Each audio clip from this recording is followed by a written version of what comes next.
Yes, I believe we are now live on YouTube. Welcome, YouTube, to our discussion today. We are talking about internalized colonialism. I'll say that again, internalized colonialism. The person that suggested this topic was Deve, and she tagged all the members of the events team, because I remember the events team members forwarded the message to the group. And I think there was a video that Deve shared. Perhaps she will reference it while giving her first contribution. But as is the norm, we like to start with definitions. In fact, internalized colonialism is not an obvious phrase. Many people, when they hear the word, they're like, what does that mean? Like, what does that mean? I've not heard of that before. So we need to clarify the definition in order for us to go forward. I think it was Chilwe who saw the flyer and he was like, what is internalized colonialism? What does that even mean? So let's start with that. And after we are done with the definition, we look at some examples. And maybe I will ask a few questions or prompt you guys in certain areas of your lives to hear whether the term applies to you or not. And then after that, we look at the effects of internalized colonialism. And finally, we'll try and find solutions. Of course, not everything can be wrapped up perfectly with a bow, but we'll do our best. So yeah, let's start with the definition. What do you understand by internalized colonialism? Please feel free to raise your hand. What comes to mind when you hear the term? Yes, Morioki, go ahead. And you all will excuse me, I'll need to leave my audio on because my phone tends to hang a lot. Yes, thanks, Dr. For me, what I'll say are the after effects of slavery and colonization. The after effects or the aftermath of slavery and colonization, what they did to us, especially if you're of African descent. Thanks. But Morioki, what is the difference between internalized colonialism and neo-colonialism? Who is doing the colonization or the oppression? We're so brainwashed. There's so many after effects that happen to us and were passed on to from our grandparents to our parents to us. It's been passed on since that time. So it's in the air hanging. It's always hanging in the air. What is that it? What's that thing that's hanging? Inferiority complex. Like you feel you're inferior to like the Europeans. Yeah, self-hate, even shame, shame of being who you are. Yeah, you see you're lower than like the Europeans. Yeah, that's why the name. Even you choose an English name and drop your African name. Yeah. Aha, so there's that aspect of the mindset, right? Yeah. The mindset from colonial times, it has persisted. Okay. Great, thank you, Morioki. Let's hear from David.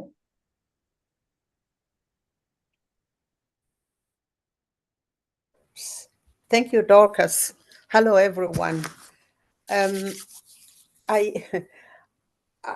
know Dorcas said I suggested, and I do remember suggesting the topic after seeing that video that I shared. I don't even remember which video it was, but I know what I was talking about. I know what came into mind. And the reason that I say the internalized colonialism is there is this, I don't know which genre of reggae you people have ever watched, but there is one hit by Bob Marley about, about the mental slavery. And this is what I always say. Bob Marley, when he was making all those songs and when he was singing, he was marijuana out of his mind. He was completely high. He was just, I don't even know how he could see mental slavery when he was so high and we cannot see it. I know I say it as a joke, and I always think that maybe we need to smoke whatever it was that he was smoking, that he could see what it was about mental slavery. If we can't see it when we are so sober, then there is a problem, because mental slavery is when the cage is no longer there, but you won't get out of the jail. You don't even want to escape. So to me, that is what comes to my mind when I think about internalized colonialism. The colonializers are not there, but you don't want to get out of the colony. You want to stay there. Yeah, thank you. All right. Aha.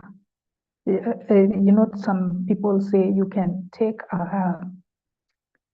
a chicken, or is it a cow, from the village. You can remove a chicken from the village, but you cannot remove the village out of it.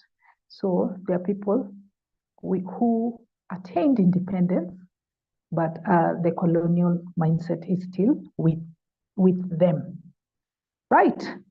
Any other person who wants to try defining the phrase internalized colonialism before I give mine? Okay.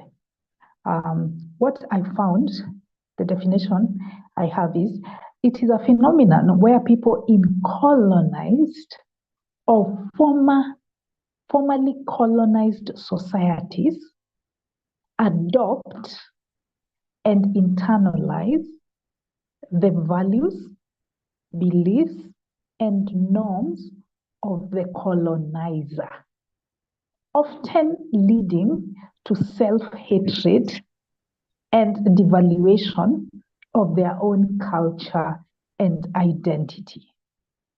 So, internalized colonialism is, if I can add this, it is when the oppressed or the formerly oppressed in colonialism become oppressors against themselves, using the same methods or mindset of the colonizer. Okay? So internalized colonialism, if you want to understand it, think of internalized racism. You see, racism is a form of oppression which involves one privileged group oppressing another on the basis of their race.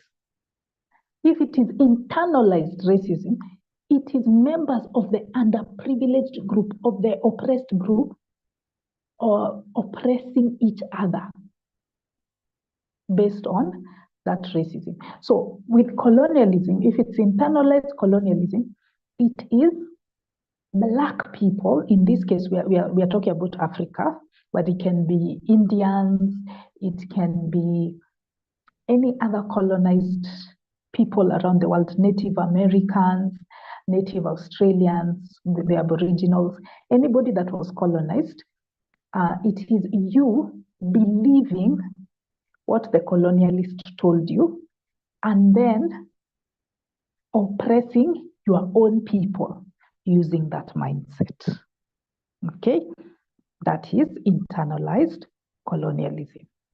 It is black on black, black on black oppression, or black on black discrimination.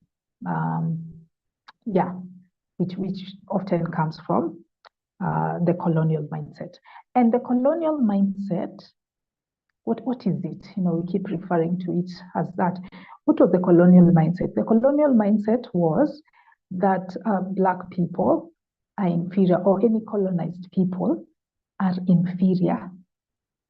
The colonial system was set up to what is this thing called, to expropriate or extract resources and things from the colonized societies. And in order to do that, they had to convince the oppressed people that they were inferior, but they also used force. Colonialists used force, but they also used the psychological manipulation, where they convinced colonized people they are inferior. So when you hold that mindset today as a Black person, when you believe that you are inferior and you use that mentality against your fellow Africans or Black people, then you are manifesting, you are showing internalized colonialism. I hope now we understand it. But I see some more hands are up. Thank you. Yes, let's start with Kalia. Hello. I think you've described the concept very well, because I think they tend to be a confusion between internalized racism and internalized colonialism. And I think there's a crossover between the two. But one example I like to use for internalized colonization is, especially even now our tourism is being run. Because recently we have had cases where we find some people are being killed for maybe fishing in a lake or something like that. And the reason why the soldiers are very rough on the Black people is because there is that aspect of these people are coming to disturb the peace. These people are coming to enter spaces which already had been designated for the colonialists. And you find that in those national parks, there is this tendency to see the white people as their primary customers. So you find that sometimes those people they have that colonial mindset that makes them to become very tough on the Black people, on their own people. And when they even see a Mzungu, even in the park, when they see a Mzungu, there's a way they are given a different treatment from their fellow Black person. So I think that's how I understand internalized colonialism. It is that mindset that makes you to feel like the Black people or people like you do not deserve certain privileges because of that their color. And also you start to implement that force, because when you look at the history of colonialism, most of it was about preserving certain spaces and then using a lot of brutal force to a level that it reaches a point that you feel like Black people deserve, or your own people deserve, certain force. So that's how I understand it. Thank you. Very well said, Kalia. In fact, white privilege is alive and well in Kenya, and the tourism industry is its altar. Oh, don't even get me started. But we'll delve deeper into examples as we proceed. Morioki, your hand is up. Go ahead. Okay, thanks, Lucas. I want to bring my beef here. I keep telling you guys about Black liberation movements in the group, and we are skeptics and atheists, and you guys don't understand. In fact, David just now mentioned Bob Marley. So it goes without saying that they are vital groups for us, but you guys don't get it. David mentioned Bob Marley. I talk about it, a Nation of Islam. You guys don't get it, and you're skeptics and atheists. I don't get it. Thanks. Morioki, he's here pushing for his his movements. Yes, the very reason, Morioki, why we have beef with your Black liberation movements, it's not that we have an issue with Black liberation movements overall. I think that's a good idea. It is that brand that you're supporting, Nation of Islam and Rastafarianism, they still are religious movements. They are based on superstition. That's the beef we have with them. If they didn't have the superstitious aspect, the religious aspect, gosh, we would be fools not to support them. So that's my answer. But let's hear from David. Muriuki, just as Dorcas said, you come up with a good idea, I'm going to steal it without stealing what your other philosophies are. If the church, I've said here very many times, sometimes the church has got a good beat, good arrangement of music. I'm in there, I'm going to sing it, I'm going to enjoy that. But that doesn't mean that I wholesome take the group. I don't touch drugs and such things, but Bob Marley opened my mind to mental slavery. And that helped me with my continuance with atheism and seeking explanation to things. So yes and no to what you've said. We are not going to adopt wholesome a group just because it has got a grain of good thing. No, I take what is good and I run away with it. I'm not going to be no. Think about it in another way, Muriuki, that you can take that grain of salt from that group without being immersed in the group. That is the only thing that I wanted to add. But I'm going to ask you, Muriuki, don't you think that if you wholesomely take the Nation of Islam or a church, don't you think you are being colonialized by that group? Because I'm saying that from the colonialists, we can take what is good without being taken in to think that our own names are not good enough, our own culture is not good enough, our own way of living is not good enough. We can take education, we can communicate. I can communicate with you clearly in a language. I can communicate with somebody in Nigeria, with somebody in Ghana, in English, without completely ignoring understanding Kikamba, speaking other mother tongues, if I can adopt some other few languages.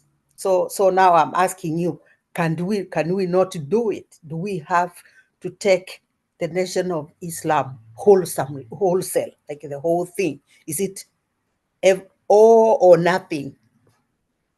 Thank you.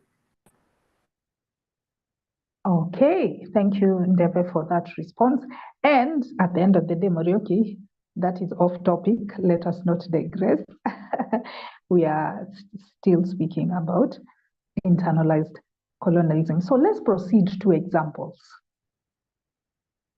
Examples, especially things that you have witnessed. Have you seen Black on Black discrimination based on race, right? Or white privilege, especially in the service sector? Have you witnessed some unfairness in the business environment? Or what about language, culture, the education system, beauty standards? All these components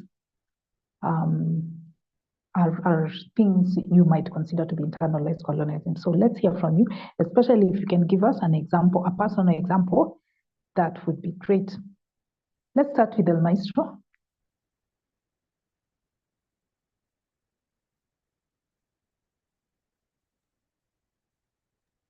Yes, okay. Good evening, good morning, good afternoon, everyone, wherever you are. So, you asked about the examples. First of all, about language. Of course, this thing is very, very common, about language. where here we treat someone who does not speak in English, we treat them as if they are fools, or they are people who are just madmen. Or people who speak English that is ambiguous English, they treat them like they're the most intelligent people ever in to ever exist. I think that can be internalized colonialism, because English has, and we keep reminding people, English has nothing to do with someone's intelligence or someone's anything. Or he's just maybe he has studied a lot of English, and that is it. Nothing more to that. And I also feel very sad when a lot of people out here who they can speak fluent English, but when you start speaking in Kiswahili, even constructing a Kiswahili sanifu, a sentence that is pure Kiswahili, they struggle, and they are actually proud of that. That is, it's sad. It's sad, and that is very, I don't know how to even to term it, because yeah. And to look at another example about the names. Yes. Washira, Why is kindly it let about El Maestro. people El Maestro, not being able to express in English, but being able to, but you also said about people being not able to express in Swahili? Because Kiswahili is our language, Washira, is our own language. It is not foreign. Maurice, El Maestro, let's be orderly. Washira, let's wait for El Maestro to finish his point, and then you can ask your question. Yes. Of course. Continue, El Maestro. Maybe, but I also wanted to speak about these things to do with names. Things to do with names. When you ask a person what is your name, they always start with the English name. And I don't think this has anything to do with the, okay, if it has anything to do with I don't know, hiding your tribe. Aren't you proud of where you come from? Aren't you proud of where you come from? You don't want someone to know you come from this place, so because you are not proud of where you come from. For me, if you ask someone their name and they give you, actually some people they give you two English names. I don't know. I am Grace Julius. I don't know. I am Joseph Samuel. I wonder why people they don't like using their own the names that are of African origin, or of their own tribe and culture. That for me it's also internalized colonialism. It is internalized colonialism. Okay, now Yes. Washira can ask his question. Yeah, ask.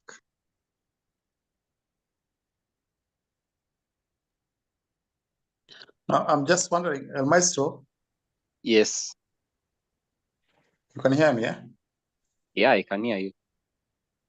Now, I'm wondering, you condemned English. You condemned people expressing themselves in English as their default language, yeah? And also wondered how the same people cannot express themselves in Swahili. Like, you are wondering why I can speak so much fluent in English and feel to be proud of it. At the same time, wondering why I can struggle with Swahili. Yet, ideally, Swahili should be my African language, and English should be and English is a foreign language, right? Yes. Yeah. So two things about that. Number one, I like that you used English to make your point. And then number two,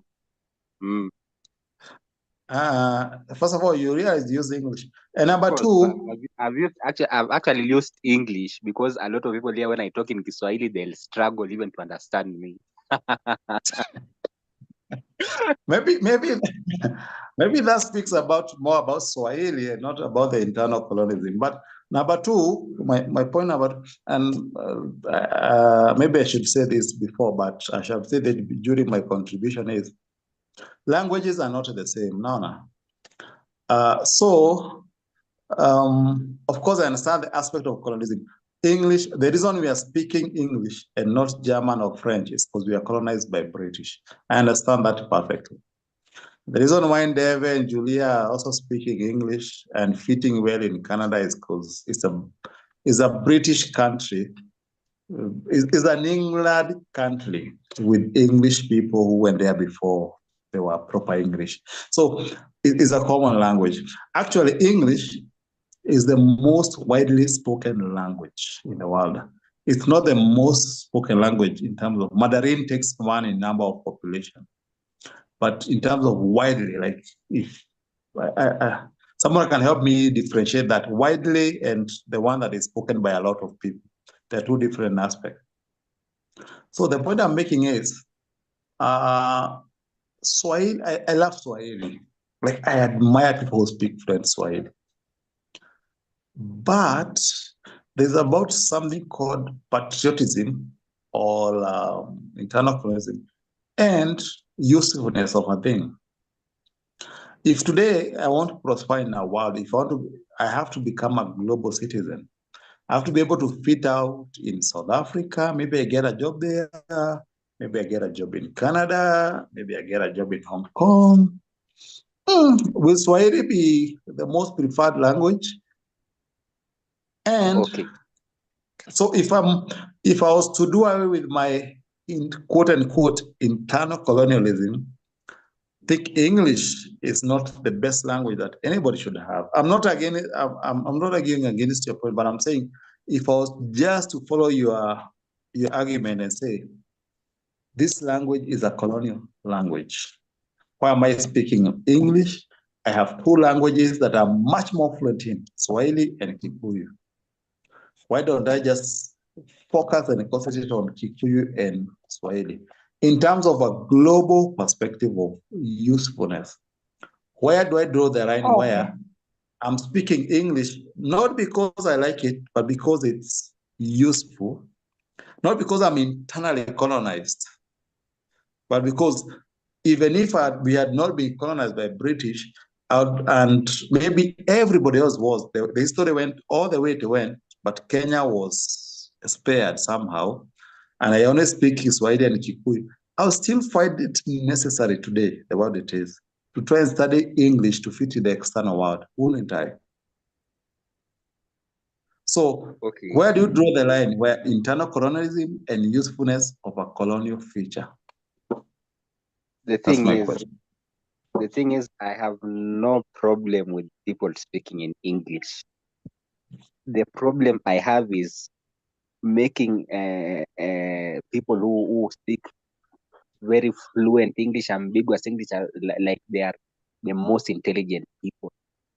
That is what you maybe you miss in that point. There can people who and also of course yes, you could be speaking in English, but the thing is what I have a problem with is even I had even Julius Malema when he was speaking. He said that Africa, we are not united because we don't have a common language, that we can. That's true. Yes, that is half the truth. He was saying if you start now teaching Kiswahili in South Africa and the other African countries follow suit, we can unite us. We can communicate, all of us. But because there's people who speak Francophone English and those who are Anglophones, like me and someone who is somewhere in where? Somewhere in West Africa or North Africa, some who don't even teach English, you cannot communicate. But the thing is, what I meant is, don't treat people who speak English as if they are some kind of that the most intelligent people. And also, yes, as long as even if you speak English, but at least also learn your own local language, which is Kiswahili, which where you can go anywhere in Kenya. If you speak Kiswahili, of course, anyone you meet in Kenya, as long as they are of Kenyan descent, you can communicate easily. All right. Thank you, El Maestro, for that rebuttal. If Washira, you wish to make other points or give other examples, please feel free to raise your hand. Let's proceed to Morioki, then we'll go to Deve, then Kalia. Or I think it's Kalia first, then Deve. Morioki? Okay, thanks, Doga. I think I've given this story before. I think I've shared this before. Our parents made us ashamed of talking in our mother tongue. So now, like us, we were told in the house, don't speak Kikuyu, speak English only. And for me, I lost my Kikuyu when I was young. I used to know Kikuyu, and now as we grew older, because of our parents, I forgot about Kikuyu. It disappeared. I could hear it, but I couldn't speak it because of what we were told by our parents. We were made to be ashamed of speaking Kikuyu. Then when I grew up, I went up country. Like nowadays, I go up country weekly. So it's been very difficult for me to adapt because I didn't know Kikuyu. But I've learned it. I'm learning it pole pole. When I see it was so difficult that we were discouraged from talking Kikuyu. Then now you don't know the future. So now I go up country, I find I can't speak my mother tongue. So it's hard to communicate because we are taught to be ashamed of speaking our mother tongue. Thanks.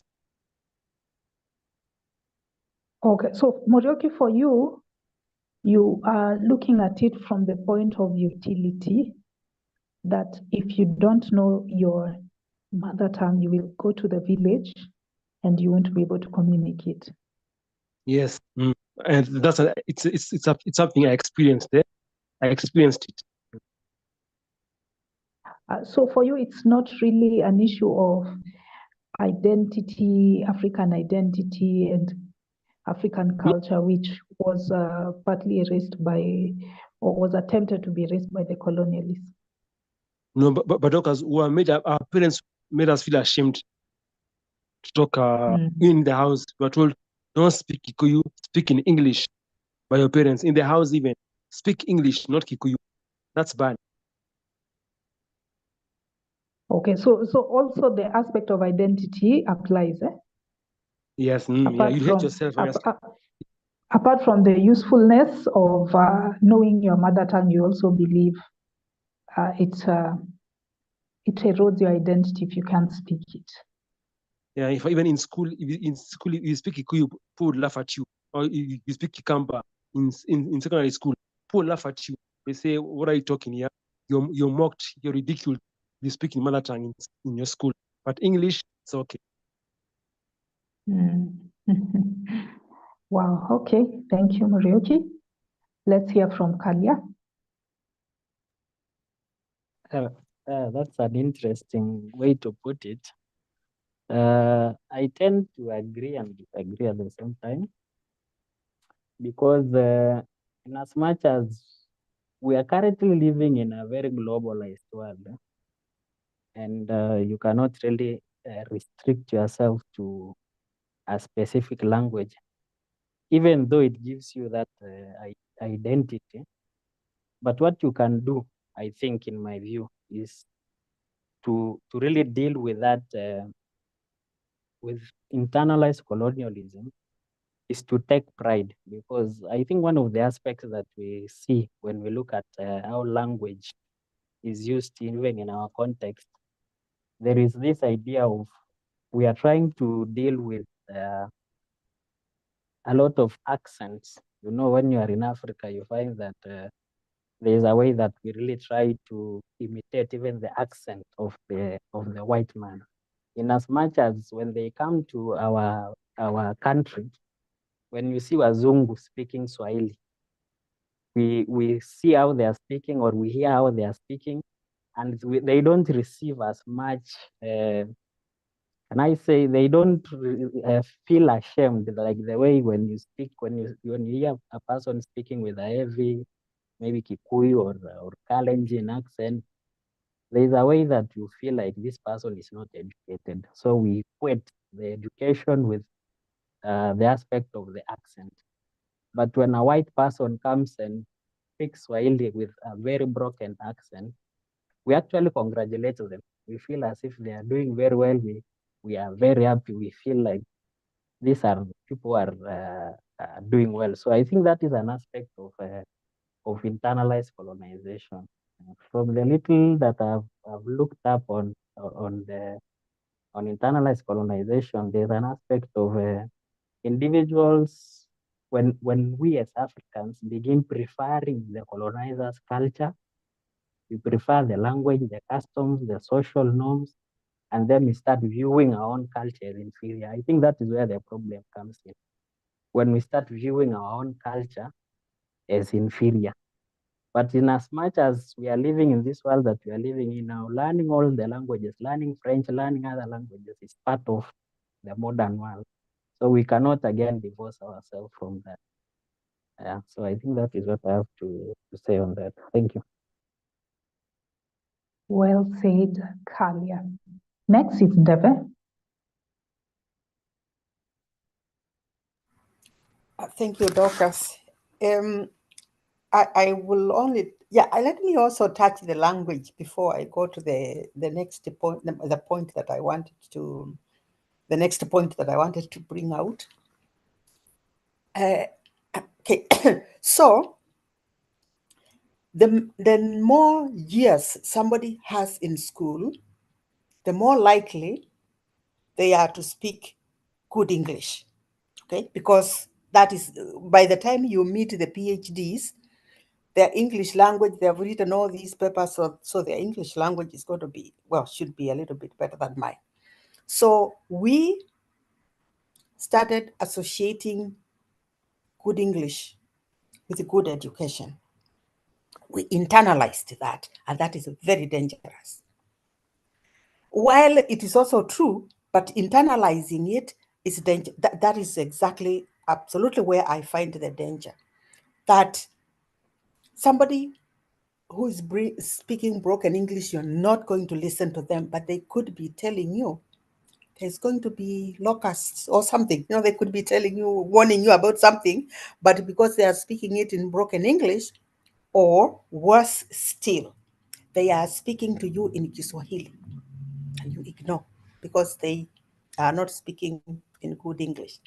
I think these are the dangers. These are the pitfalls that, I shouldn't call it. I was going to say that people in church, it's okay if people in church couldn't see that, but we cannot excuse ourselves from from those pitfalls. I think it should take our training ourselves to not fall into those, because we know, that this person is more likely to speak English because they've been in school for all these 18 years. So we should be able to wrap ourselves around that. But that mama in the village, she might not even speak, but you listen to her and see what she has to say. I think this is, to me, this is where I see them. I see our problems and why they are like that. Now, Kiswahili and Kikamba, nobody stopped me from learning any Kikamba, but in primary school, in rural areas, I don't know about the city people because I did not go to primary school or secondary school in the city. I was in the rural areas. In primary school, there was something, a wooden stick called a monitor. And if you were caught speaking Kikamba, you got that monitor and you had to go monitor other people who are speaking Kikamba and pass it on. Otherwise, you don't want to remain with that thing at the end of the day. You have to hand it. You have to hand it, and sometimes even unfairly. You are handing it off unfairly just to get rid of it. But anyway, so but that only went on in school. At home, you're speaking, as soon as you step out of the school, you are speaking Kikamba. So, yeah, I don't know how bad that made my language, but for me, I always know that I started losing my Kikamba the day I went out to a boarding school at the age of 15. because that is when that is right there you start losing your language, because you for 3 months you have all sorts of people in your secondary school, and then you come back and back and forth, and that is then after that you are in Nairobi, or you are in a college somewhere, your vernacular is going to remain very, very low, at a very, very low level. Okay. But we also know that now you are educated, you become kind of international. I don't know where I am going to put Kikamba and the rest of my life. maybe I need the rest of my life more than I need Kikamba, because I'm not only dealing with Kamba people anymore. I'm now dealing with the world. Whether I'm in Nairobi or I'm in Lagos or I am in Cairo, I'm dealing with the rest of the world. So the thing that I am going to be fighting, if I'm living in Cairo or I'm living in Ottawa, the thing that I'm going to be dealing with, the colonialism that I'm going to be dealing with, is the one that is in my mind. That when I meet a person, a man, I don't know whether we women, we judge that way. I don't think we judge that way. That if I meet a man, if he's a black man or he's a dark man, my first thought is that he's not handsome because he's not white. That is the thing that I'm going to be fighting, even more than I'm going to be fighting Kikamba, or thinking that the judgment of beauty is the Western judgment of beauty, blue-eyed blonde. If I find myself that that's how I'm judging beauty, then I have got to check. Or if I'm judging intelligence by the person is white or the woman is white, so that is how I'm going to be, by the way. And Juliana will have to tell you that you cannot live here and be judging intelligence that way, because you'll be shocked. Totally. Education and PhDs, you're going to be looking at for them among your own, among immigrants. As you're not going to be looking at them that way. No. You'll be shocked. I'm sure Juliana will say the same thing, because on average,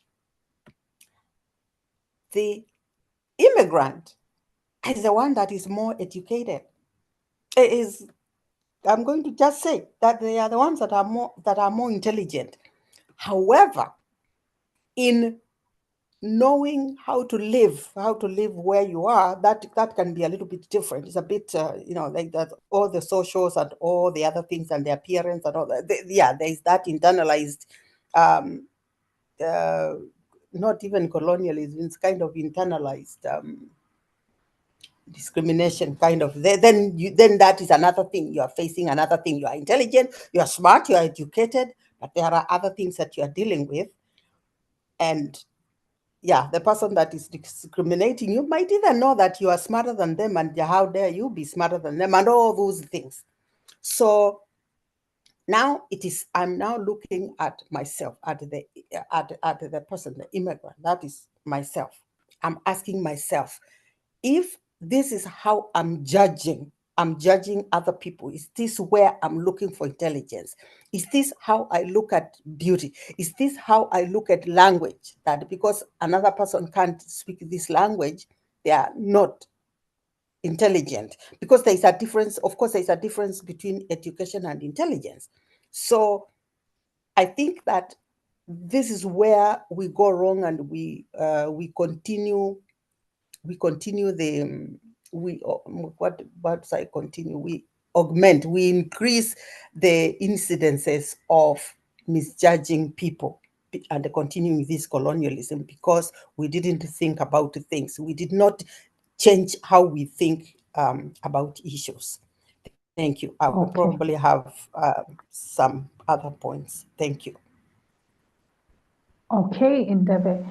She brought out an aspect that is very interesting: beauty standards, right? Beauty standards. If somebody can expound on that element as an example of internalized racism, beauty standards. I think that's a very important point. And also what you have said about not believing in yourself. I also would like people to think about how white individuals in Africa and Kenya are treated. Do you have a white friend? Do you have a white friend? And how have you seen your fellow Blacks treating this white person?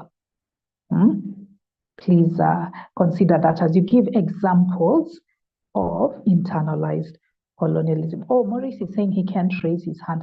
Okay, you will go after Lucheveleli. You'll go after Lucheveleli. So what we have on the line is ex-Pastor Stano, then Lucheveleli, then Maurice, then El Maestro, in that order. So ex-Pastor Stano, go ahead.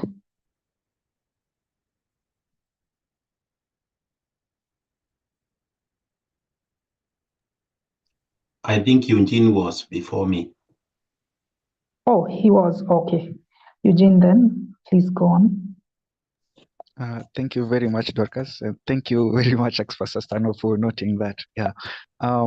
First of all, I'd like to apologize for coming in late, but I was able to, understand where we are as per the discussion. So to me, how I take internalized colonialism, I will very much agree with Ndeve that yes, it's a subtle form of discrimination. We can actually classify it like within the same pot, like internalized racism and so on. But I would like to take a different take or a different sort of argument in that to me, it's not really, it's actually a thing. It's there in the society. I'm not saying that it doesn't exist. However, it only matters to the individual before it matters to society as a whole. Why am I saying that? Because even if right now we go to the ground and then we ask people, for example, when it comes to the issue of language, yes, one might say that English is not really a measure of intelligence, because yes, we have some people who have a nasty habit of judging someone's intelligence by judging how they speak English or how well they talk in English. Yes, that's really wrong, and it doesn't really give an insight on someone's overall intelligence, because it doesn't really mean that just because Messi doesn't know English, he's now stupid. He's still a genius at whatever he's doing without knowing to speak in English. What really matters is being able to communicate well, adequately, and carry a point across. That's genius. That's a mark of genius, irrespective of the language one is using. So again, back to the individualized concept where I was hitting on. For instance, I had, for example, Muriuki said that yes, he was actually demonized to speak his mother tongue, and perhaps it's unfortunate that he felt that way.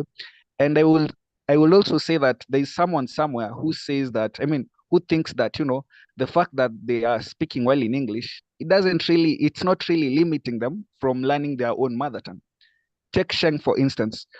Personally, I was brought up in a household where it was a bad thing to speak in Sheng. Like, if you ever spoken in Sheng in our household, you will actually have it rough.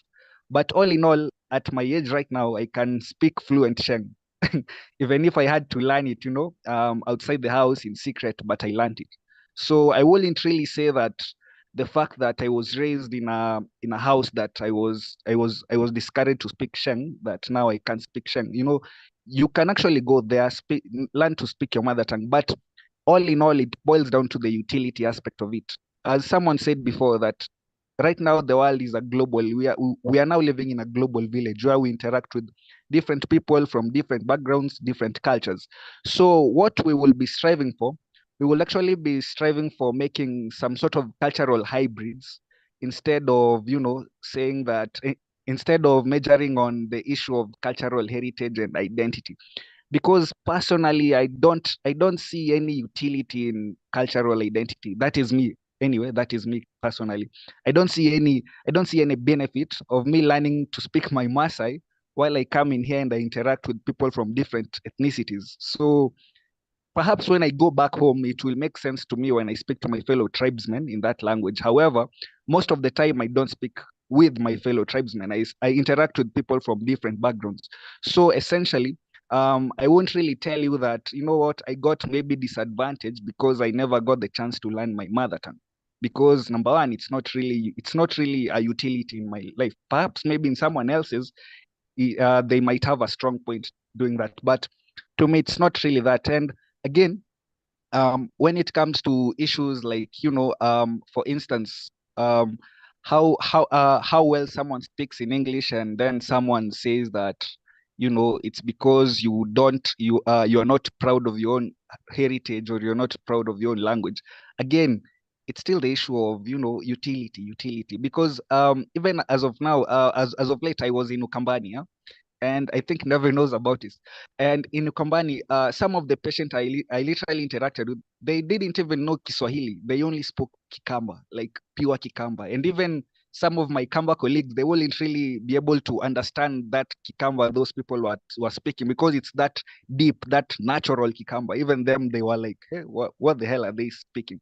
So to me, I will say that instead of complaining of, it's like we're losing our heritage, I'm like, why can't we learn as many languages as possible and form as many hybrid cultures as possible, just for the sake of communication? Because that's all that matters. In as much as someone else might argue that, you know what, cultural identity matters. It's okay, it matters to them. But personally, it's not really all that. What really matters is that harmony that comes in the harmonious communication, irrespective. If I'm striving to make a point, even if I'm speaking in Sheng and someone asks me what am I saying, I will be very much glad to, break it down to them, for them, instead of, saying that, oh, it's like, we are like worshiping the white culture and all that.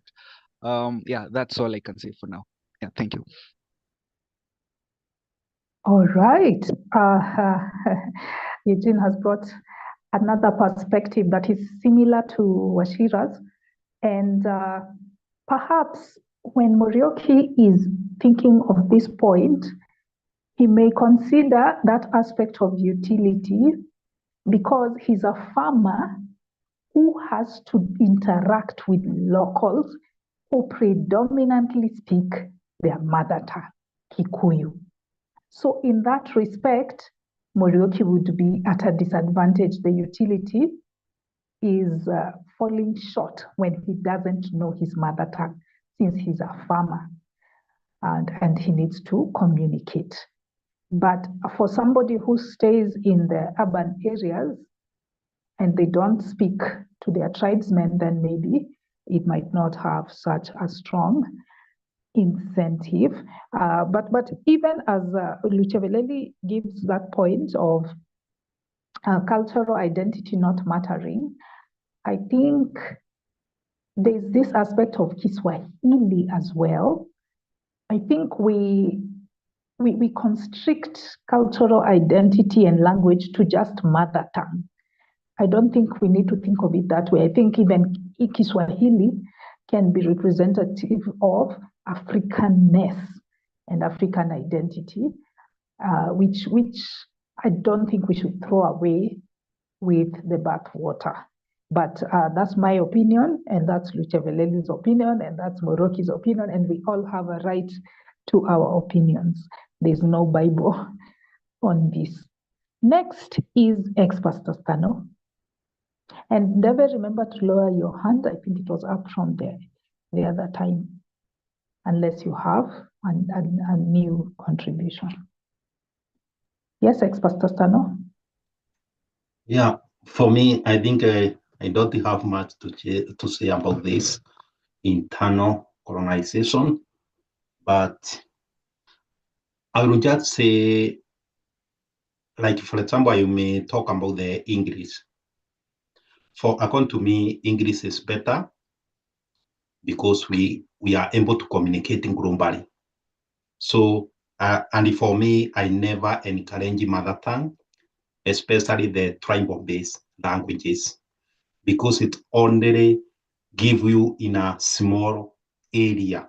Your communication is within a small area, which can also cause some criticism or can cause some other division among the tribes or among several communities. So for me, I try to see how we can be able to get a global language that can be able to unite many people, just the way we are having Kiswahili that is able to unite many tribes in Kenya or in Africa.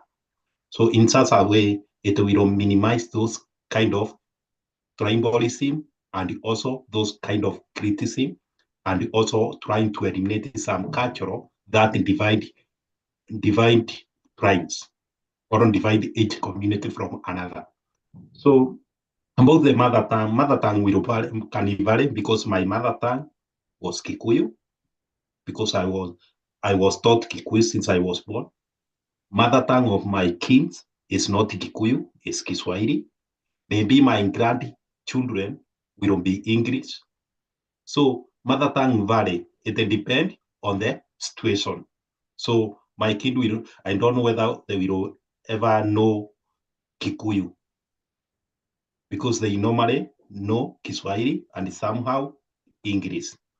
Although like me, we as engineer people or mathematician, we have somehow problem with grammar or with English. So I really struggle to learn English, because for me, English is the best language currently that I can be able to communicate with everyone in the world.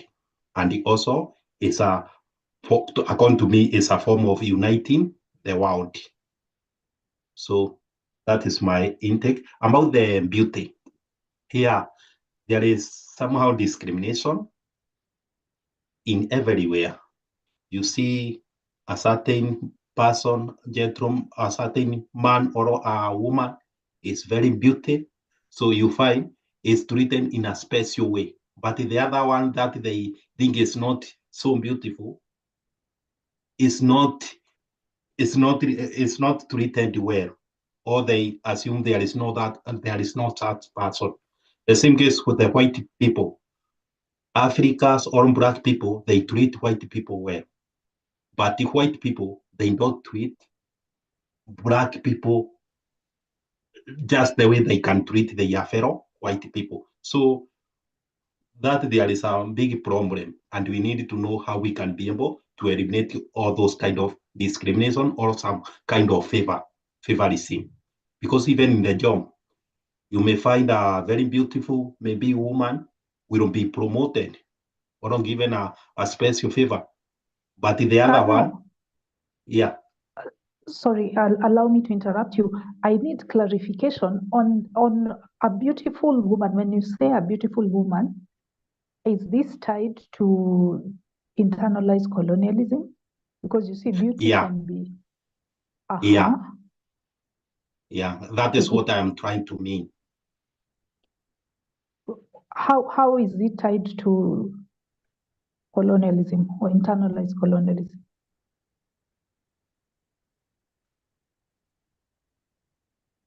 Is it the standards we use to gauge whether someone is beautiful? Beautiful according to internal colonial standards. Yeah. Yes, that's what I wanted to hear, because you just said you can see a beautiful woman. She can be a beautiful dark-skinned woman with big lips that are African in nature. So I wanted to hear that aspect. Beautiful according to colonial standards or white standards. You are continuing, sorry. I think I should end there. The rest I can contribute later. Okay. Did you finish your point on the white person? Or you are yeah, okay with I it? think I finished when I say they somehow they don't value the black people the way they value themselves.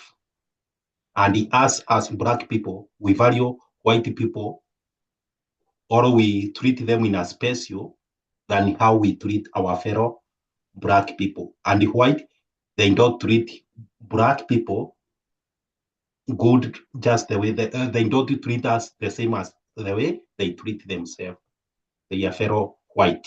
So that means black are somehow internally colonized. Well said.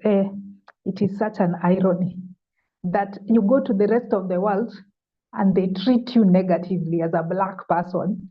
And then you come back to your own country and Black people treat you negatively as a Black person and they elevate the white individual. Where does the Black man or woman find acceptance? Such a pity. Right, next, because Washira's hand has an issue, we will go to him. Then El Maestro, then Deve, in that order. Maurice, it's your turn. Yes. Okay. After this, I'm going to fix my phone because so many fallacies have been said. I wish I was able to raise my hand. Because I'm very lucky.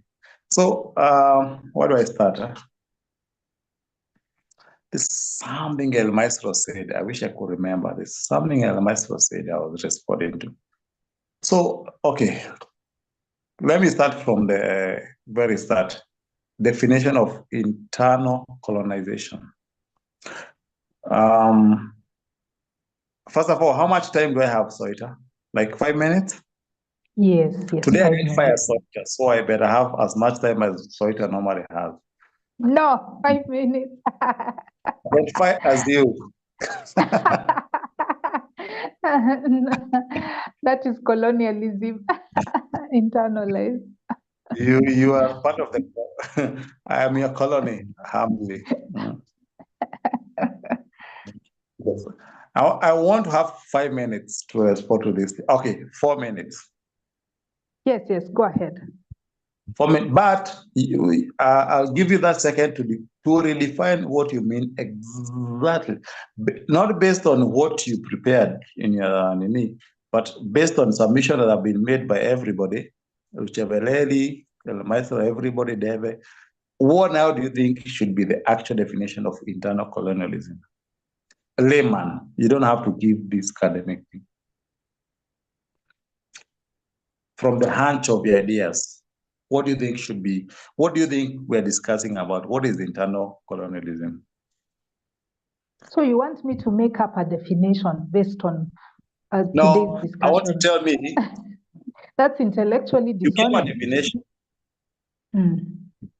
Do you think based on the submission so far, your definition has shifted? No, it has not. So it what's has your not. definition? Just summarize it in one sentence that you gave before. So that internalized colonialism is the oppression of colonized people, either towards fellow colonized people. You know, here let's talk about Black people for the sake of clarity. So it is the oppression of Black people against other Black people because of colonial mindsets, because of colonial beliefs, and often manifest in us. It's almost like neocolonialism, right? Like we could say it's called neocolonialism. But no, it is not. The difference, we must understand this. In fact, I'm glad you brought it out. The difference between neocolonialism and internalized colonialism is that internalized colonialism is negative treatment or a negative attitude towards yourself as a Black person, but neocolonialism involves external parties, foreign parties. Yeah, that's the difference. I honestly, that was a very genuine question. Now I understand what you said. So now my 4 minutes starts now. and also just before your 4 minutes start, I'm seeing Luchaveledi saying internalized colonialism and internalized racism are not the same. Yes, they're not the same. I just picked Black people for clarity. I could have used colonized people. There could be Aboriginals from Australia. They could be Indians from Asia. as long as you hold that mindset of the colonialist that I am an inferior being, and I start treating myself or people of my kind, fellow colonized persons, as inferior beings, that is internalized colonialism. Now your 4 minutes start. That's a very good definition. I just wonder how it's different from colonialism. But let me not. It's different. Washira, get this. It's different from colonialism because colonialism was done by a foreign party. Internalized is by ourselves. Okay? Yeah. That's the difference. So let me, okay, this is not a question. This is my submission. Huh? So colonialism, first of all, the thing I want to assume is the whole point assumes colonization was all bad. And when we got independence, quote unquote independence, we were supposed to enjoy all this fruit of reparations. So based on that, like this is not a question. This is a question for everybody. It's not a question for you to answer. Assume there was no colonization. British never came to Africa. French never came to Africa. Germans never came to Africa. We are still where we were in 1880. We are still where we were in 1990. How would we be carrying out trades between the two? Remember, Africa is the cradle of mankind. That is a very thing we should be proud of. But it's also one thing that we should be afraid of, because that means we're the most diversified community in the world. Europe is barely 100 communities. America is barely 3 communities.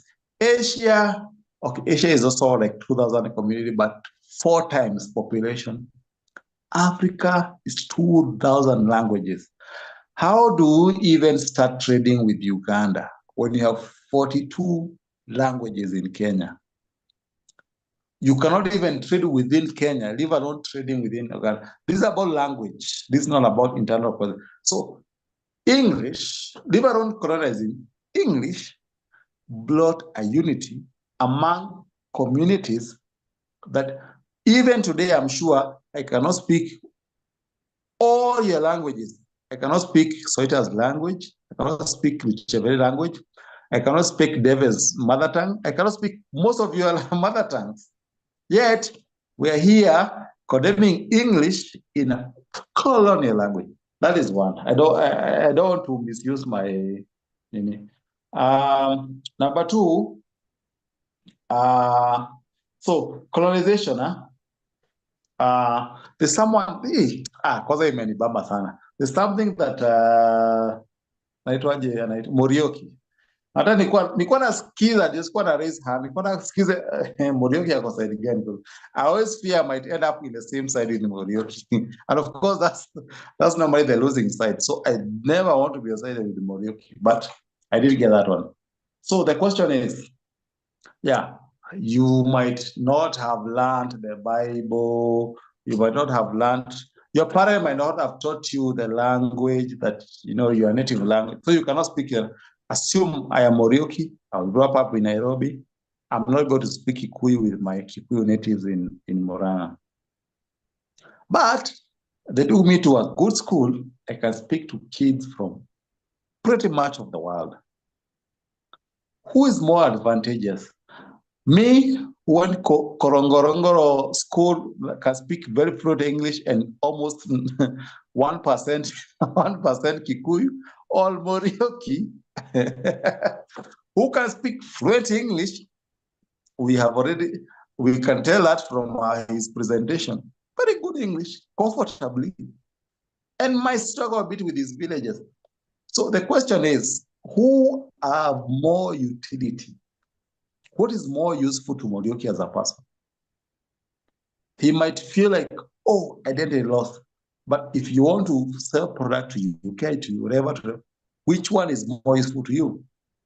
So you might call it internalized colonialism, yes. But where would you be without this internalized colonization? I don't think internalized colonization. I think the colonialists left.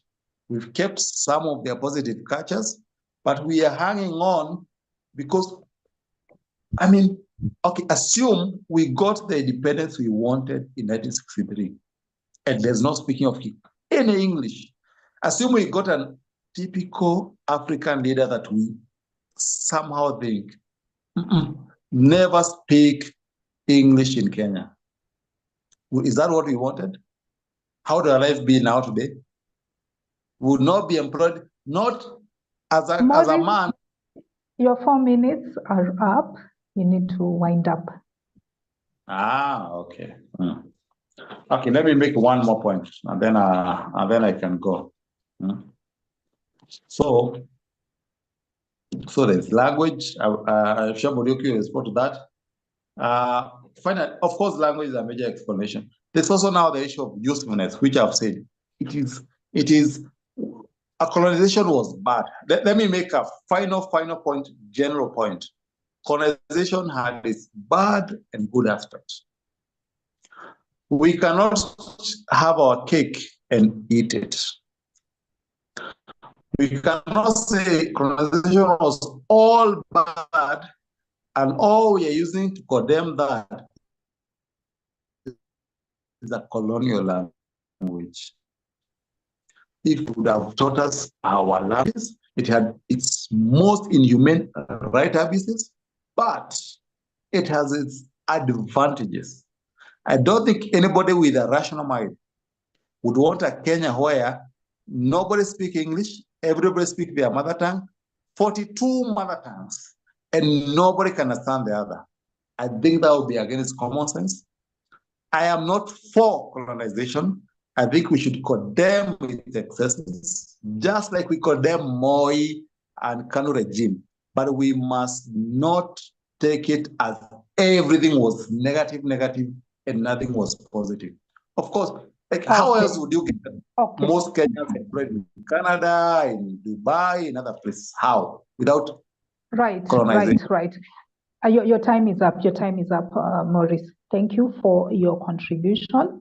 Now, because El Maestro and all the other people who are next in line had already spoken before I did, allow me to give my contribution, then we can continue with the queue. I wanted to give two slightly different examples of internalized colonialism. And one of them, please, Maurice, remember to mute. I also have 5 minutes. 4:49, 11:49, I should be handing over to the next speaker. So one of these examples is... I got 4, you got 5. Yes, 5 minutes. One example, I believe, is symptomatic of internalized colonialism. And like we defined it, maybe some people missed this definition. It is a phenomenon where people in colonized or formerly colonized societies adopt and internalize the values, beliefs, and norms of the colonizer, often leading to self-hatred and devaluation of their own culture and identity. Even though colonialism had some positive aspects, at its heart was the idea that the African or the colonized person is inferior. That one, we cannot argue about it. So that's the aspect that we refer to when we're talking about internalized colonialism. Only that component. It's not about the general impact of colonialism. That's not the debate we're having today. We're just focusing on the values and beliefs or norms of colonization. And they were predominantly hierarchical, putting Black people or colonized people at the bottom of the strata. So one aspect is the idea of the white founder phenomenon. In business circles, in the Kenyan startup world, we have an overrepresentation of white founders. And it wouldn't be a problem if they were getting this funding from investors because of merit, because they are more capable or they are more innovative. No. It is a problem because often the people that get that funding are given funding from their fellow white investors because of their white skin. Here are some stats. White people are 47,000% more likely to get funding for a startup compared to a black man, even when it is an equally innovative idea. Additionally, 70% of startups that require 1 million, I think it's dollars. I'm not sure if it's dollars or shillings. I will confirm that. But 70% of them have whites in Kenya. Some people even rent a mzungu. Yeah, they try to get funding. They don't get it. Then when they rent a mzungu and go and do the pitch, they get the funding. Why? Because there's that bias towards Black people. There's just this expectation that the white person will be successful and they will run their startup more effectively than the Black person. I think that is a serious problem. Another example I would give is the elevation of white ideas or foreign products in Kenya.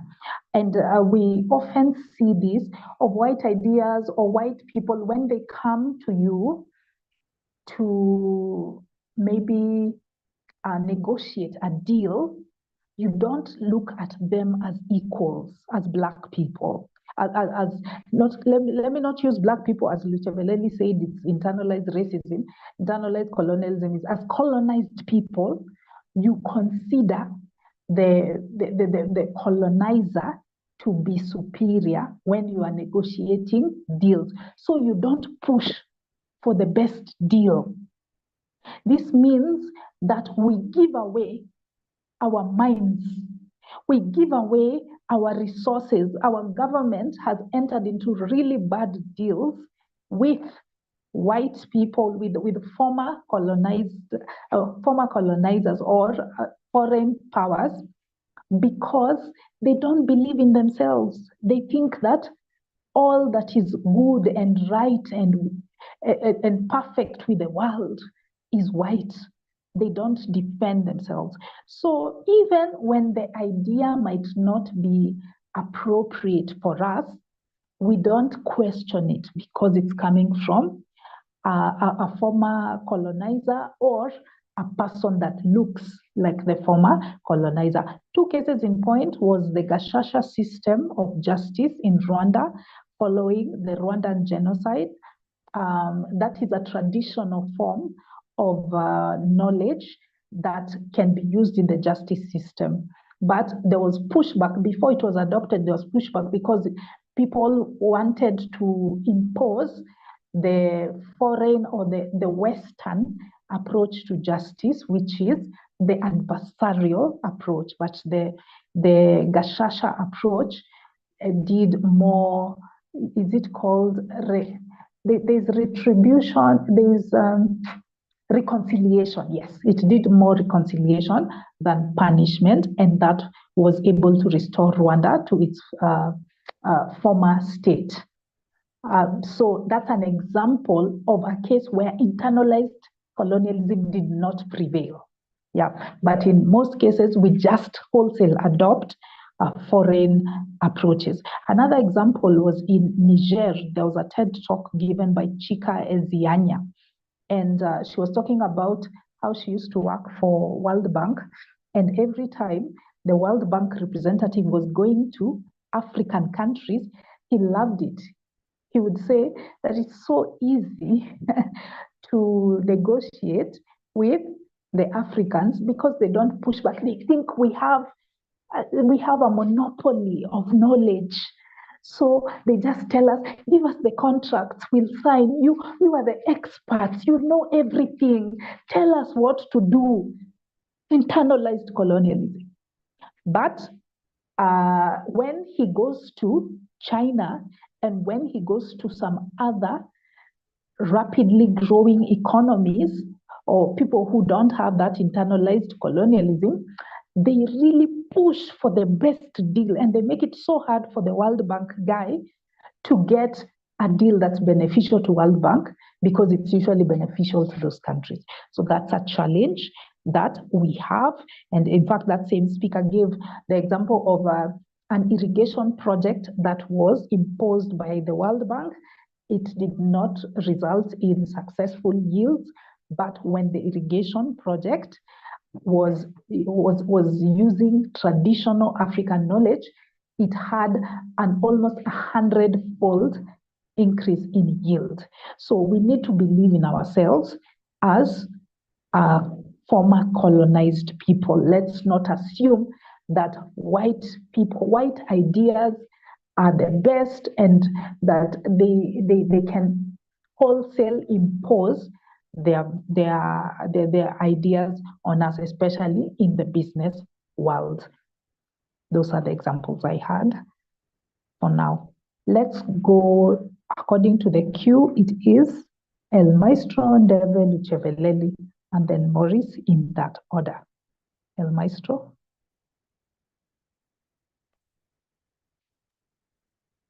Where is Morris? I wanted to respond to him, but since he's not, he has gone. I don't know. He has gone to the washroom or where.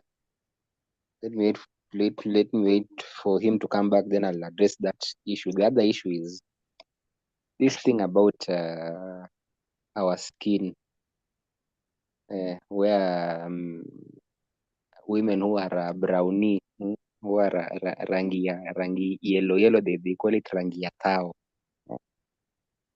I don't know, a lot of men associate such women with being more beautiful.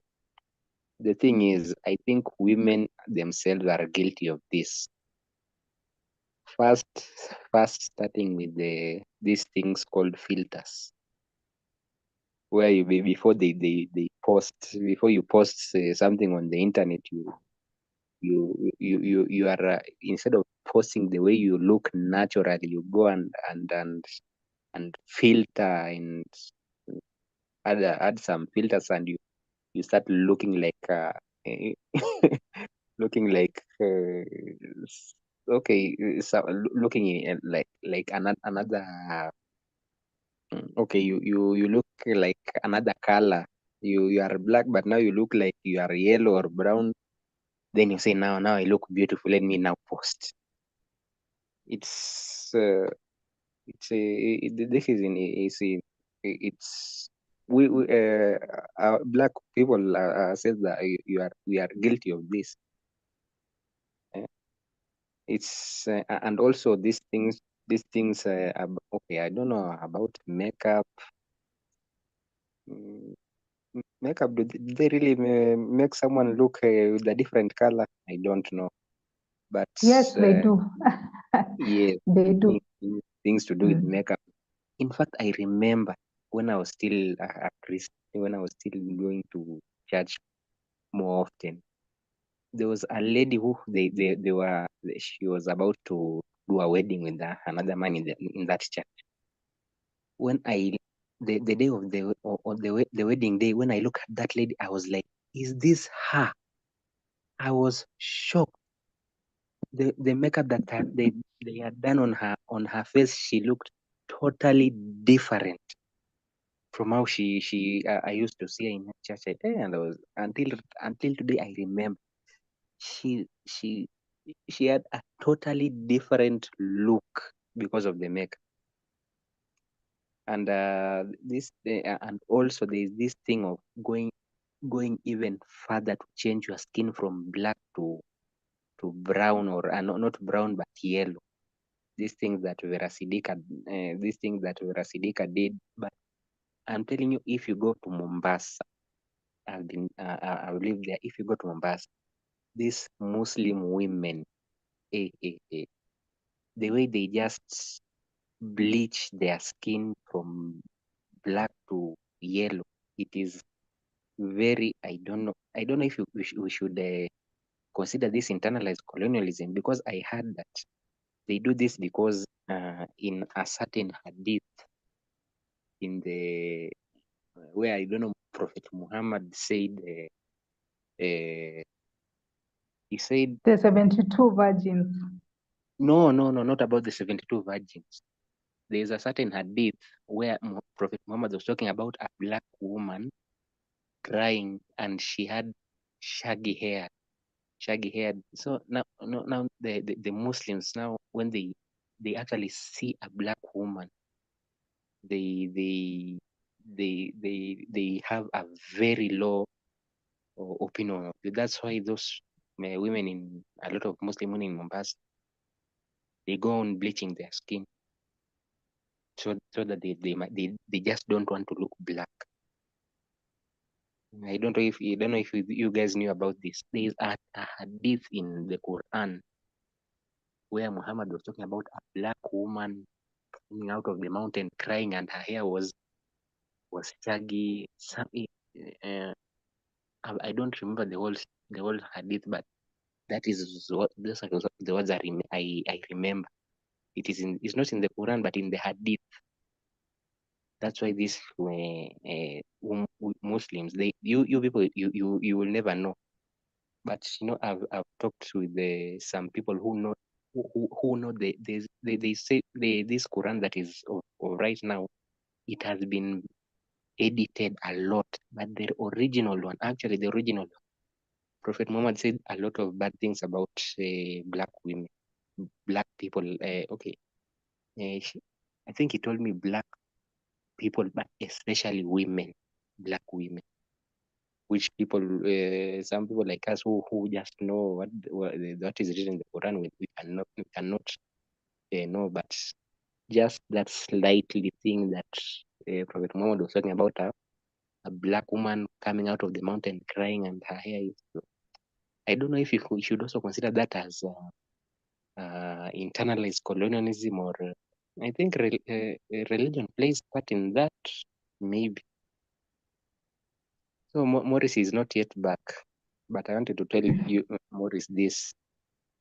We have not said that if we don't speak Condemn. English, that we should. Mhm. We have not said you condemn English. First of all, I have not condemned English. I have no problem with speaking English, but I have a problem with making people who speak English a lot, or who speak ambiguous, fluent English, to be like they're intelligent. Secondly, so if we stop speaking English, don't we have Kiswahili? Kiswahili is also spoken widely in the whole of Kenya.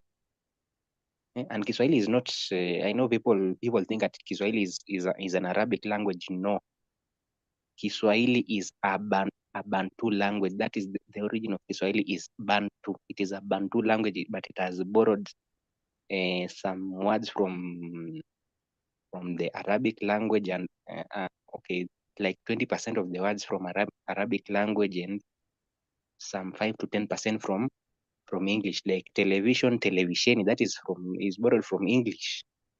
But most words, like over 70% of words in Kiswahili, are of African descent, of Bantu descent. So even if we stop speaking in English, we would speak Kiswahili. Tanzanians, they speak Kiswahili. Are they lost in this world?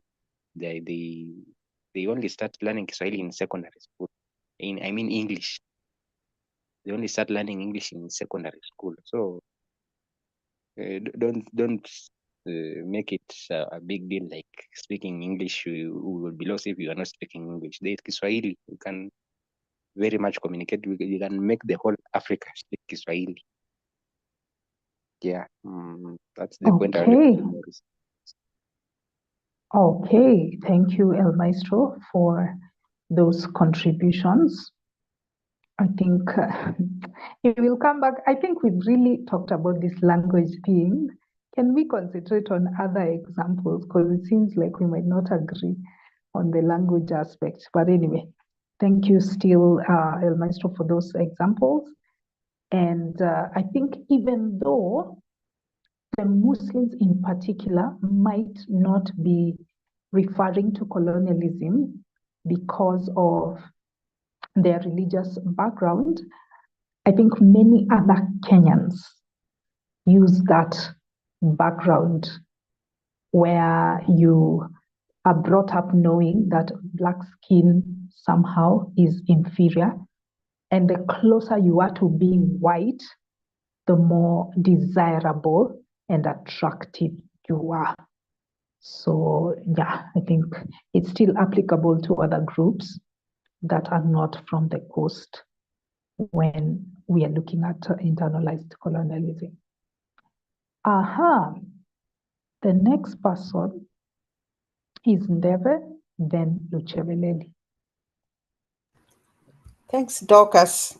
I will, let me mention how white people are viewed.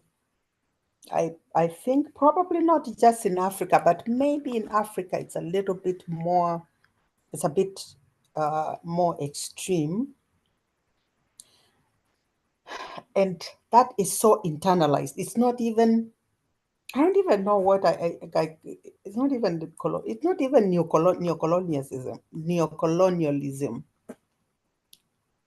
because it is so internalized, and there is no thought that goes into the internalization. Like, why are you doing this?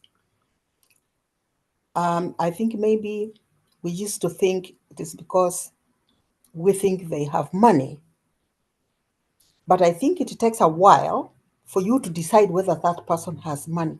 There are very many people who live, who go, they have always wanted to go on a safari, and they do not have much money. They might even be on welfare, and they go out there because there's a view of life that some people might have in Europe, even in North America. People do not care to have a piece of land as such. So their welfare, they can use all their welfare to go on a safari in Kenya. And it's not because they have a lot of money. They've just budgeted for that much to go on a safari. And you go there and you see them and you assume they might be jobless back home. And you go there and you assume they are rich. Because yeah, it's a dollar, okay? Let's agree, it's a dollar. You're using a dollar, not a shilling.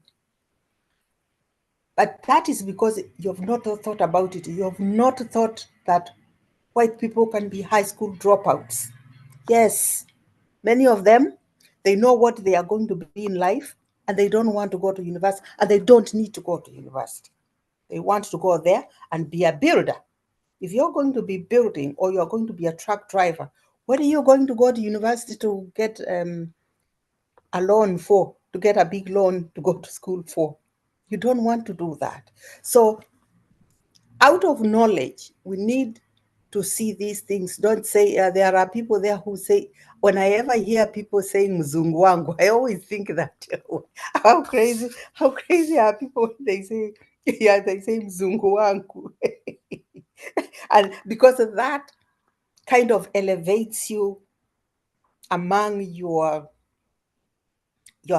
fellow countrymen.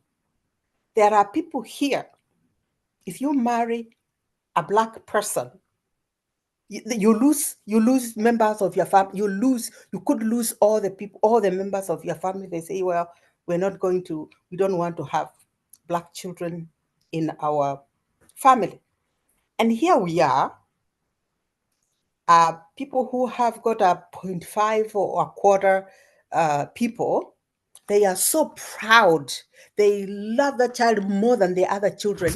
But the other side of that child's lineage, they do not want to see that. They don't care. They look at that child as inferior.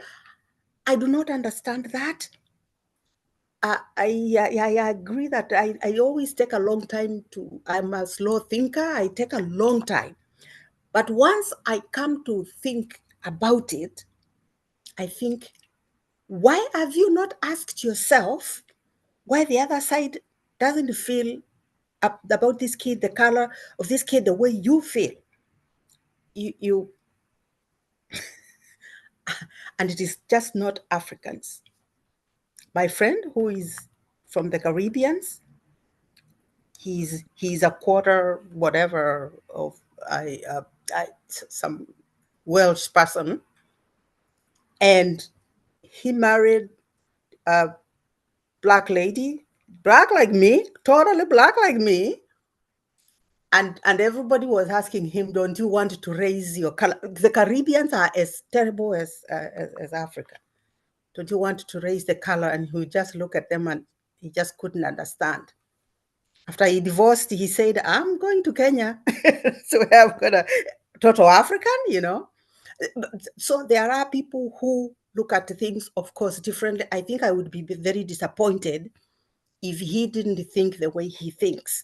But you've got Kenyans and you've got Caribbeans, and this is how we think about, oh, pointy is, yeah, they are, I think they are called pointies and whatever, and they've got a pedestal, they've got an area where we put them. And I think I will go, I'm probably done with my 5 minutes.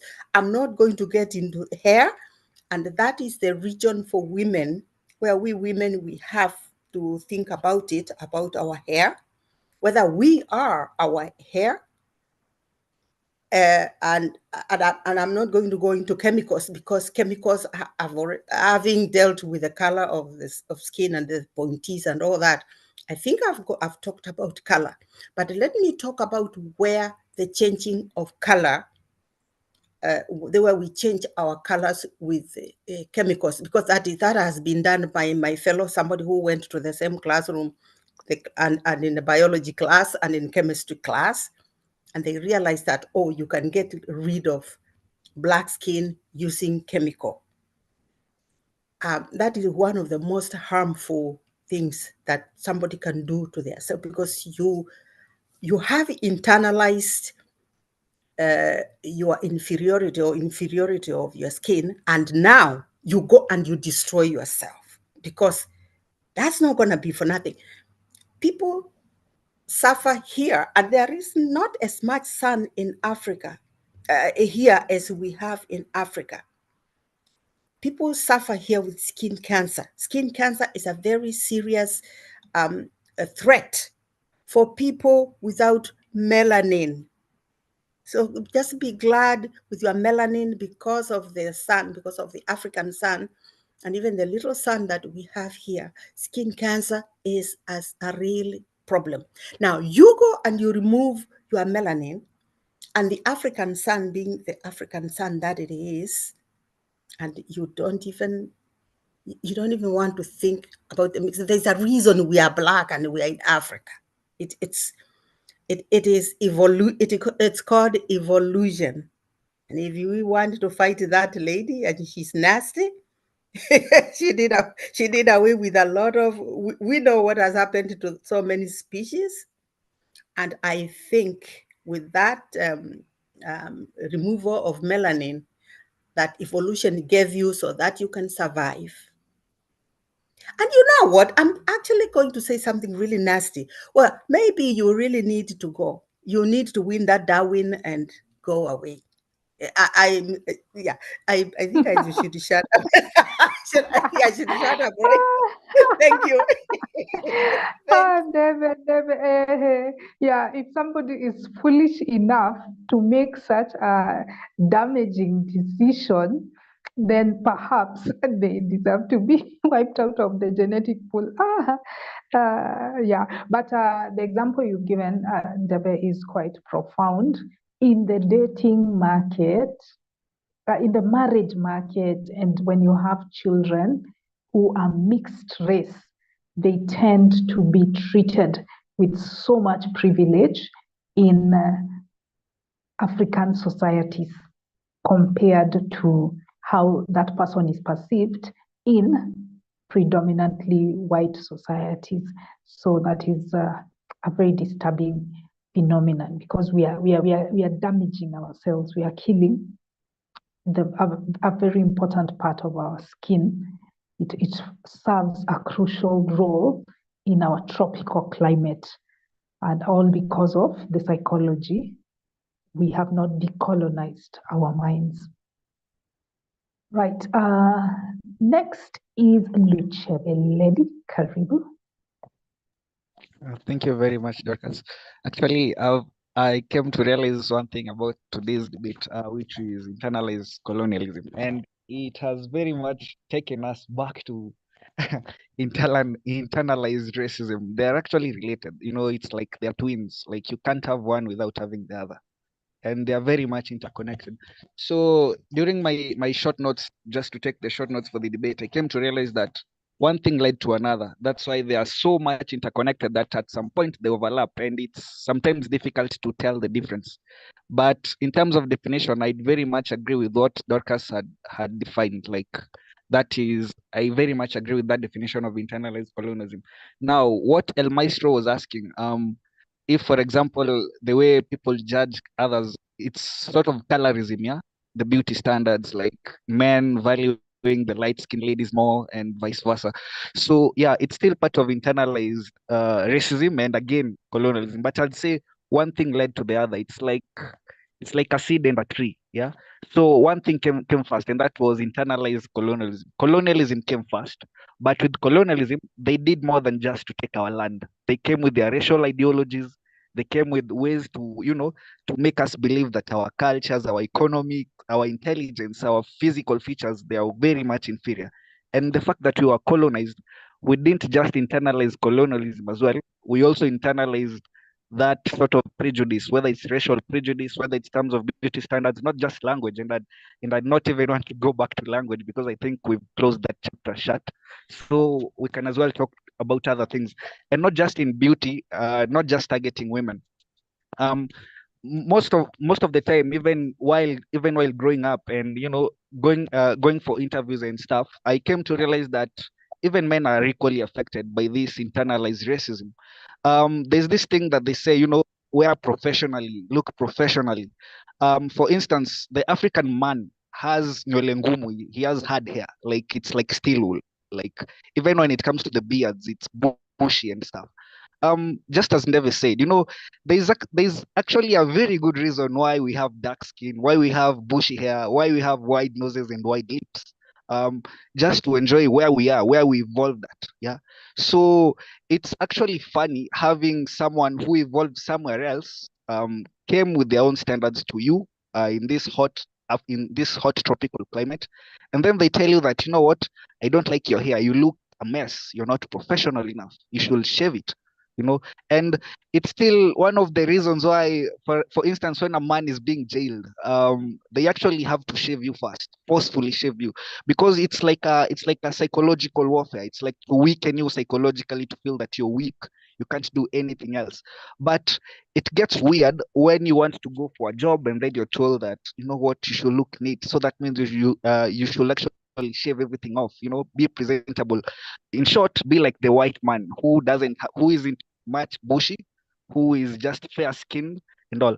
And it's not just within the layman setup, it's even across professional booths.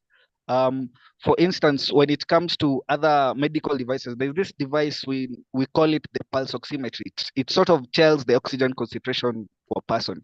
And it was up until late that it was discovered that it actually has some racial biasness behind it. When you use it to a white person, you will get actual figures of their oxygen concentration based on their skin. So it tells you that it has never been modified to accommodate other racial variances across the world, because it's not the white people alone that occupy the world. It's not the white people alone that you will be interested at to maybe have an insight on their oxygen levels. But when you use it on a black person, you won't really have any accurate figures. You will only be estimating. And for a long time, the medical professionals have been actually calling it out, but nothing still has been done about it. So it still tells you that, yes, even in as much as we live in the modern times, we actually have some devices that sort of push that racial narrative that, having a fair skin will give you, some sort of accuracy. Advantage. And I wouldn't really, And I wouldn't really blame, for instance, someone said that the women are the problem, the women are the problem because they want to go out and bleach. I wouldn't really say it's their fault. You never really made a choice to be born in Africa where people sort of, value white skin. It's actually been a systematic thing. And to kick it out, you will actually have to, again, you should sort of have a systematic education and awareness to raise it out and make people aware that it's okay being dark skinned, it's okay being this, because as Nevi had said, yeah, it's very dangerous.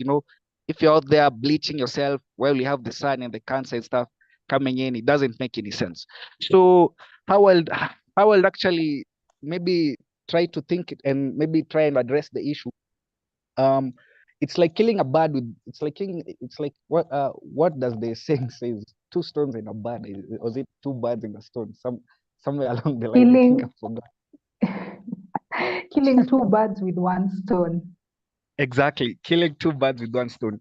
If we can successfully address the issue of internalized colonialism and sort of try and reverse the damage, the psychological damage, which means for people getting kids, people having kids, people raising kids, you shouldn't really, if you want to buy Barbie dolls, they're white. They're white Hold dolls. on a So bit. Luchaveleli, your time is up. You had 5 minutes, but the reason why I have interjected at this point is I'm feeling as though those points you want to address will fall in the solutions bit. They would be better off shared there. Okay, let me try and speed things up a bit. When it comes to, for instance, how people raise their kids, and even I've seen how my cousins are being raised. Personally, I've never seen a black Barbie doll. I've never seen it. So it's actually unrealistic to expect modern ladies to stop hating their black skin and act surprised when they value light skin, while they were being raised playing with white Barbie dolls, watching white cartoons. It's something that has been progressive, so you can't really blame them and say that, they're part of the problem. And even us men, we are actually part of the problem. Because, for instance, one might say that he doesn't really understand why a lady will use makeup.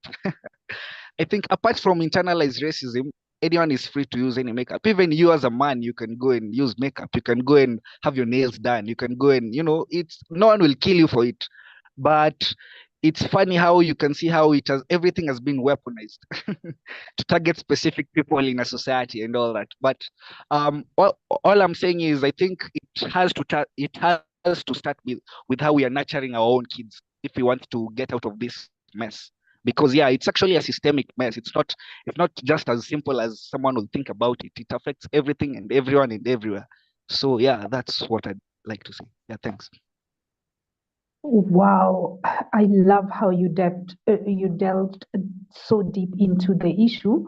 And as I said, when we get to solutions, I would really like it if you could reference those causes of internalized, not internalized colonialism per se, because the causes are just colonialism, but the way we raise girls, right? Or the messaging that men give women in the dating market. I think it would be a good thing to reference those issues when we're giving solutions. So before Morioki speaks, I have a question for you, because we've all given all these diverse examples. What if somebody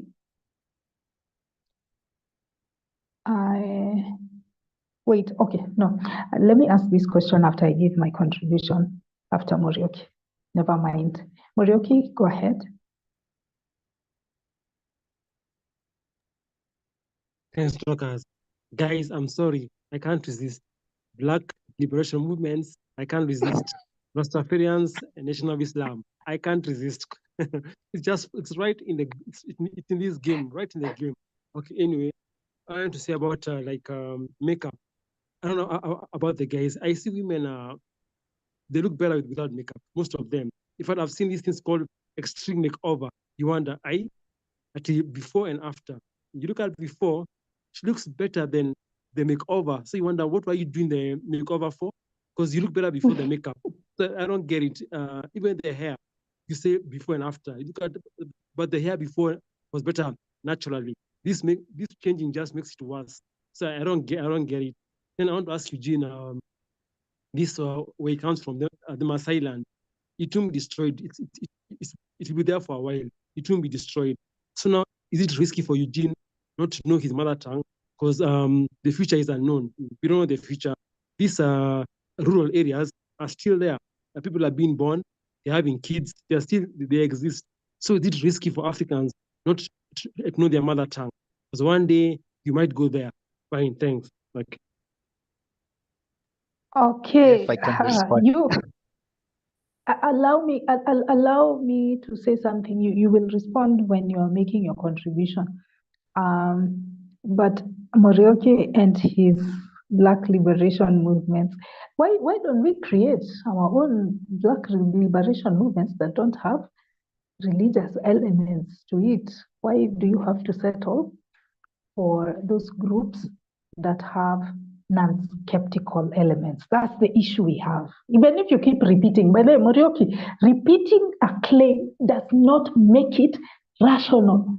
You are going to repeat Black liberation. You will sing that song over and over again. It's not going to turn it into a rational argument. I'm sorry. We will still maintain the objections we have towards Rastafarianism and Nation of Islam because of their religious aspect. Anyway, I needed to say something because the people who have raised their hands had spoken after I had spoken. So I needed to add one more example of internalized colonialism. And this is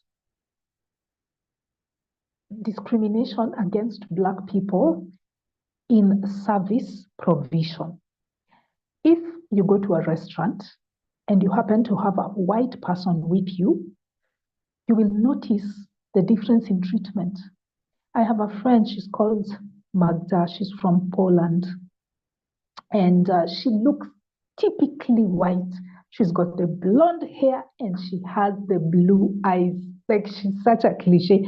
And she's beautiful.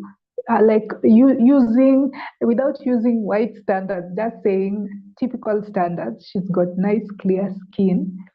And she's a very lively person. She's got a beautiful countenance. So my friend Magda, whenever we are together, we go to the same restaurant. When I go there with my Black friends, I get very slow service. But whenever I am with my white friend, the service is prompt. The waiters will leave whatever they are doing to come and attend to her. And when they come to the table, they start with her or they speak to her as though she is the sonko, the one that is carrying the day, the one that will foot the bill for us. Yet that's not the case. In fact, my friend Magda is very stingy with her money. She buys the bare minimum from restaurants, but they assume that because of the color of her skin and because of internalized racism, because it was assumed that all white people own land. In colonialism, they had a lot of privilege, massive privilege, and so we continued with that mindset today. Then even in airports, we've heard of this phenomenon. There've been Black travelers across the continent of Africa.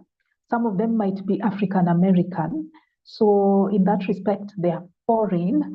But because of internalized colonialism, since you cannot spot somebody's foreignness from afar, like when you see a white person, even if they are over there, way over there, you just know that is a foreigner.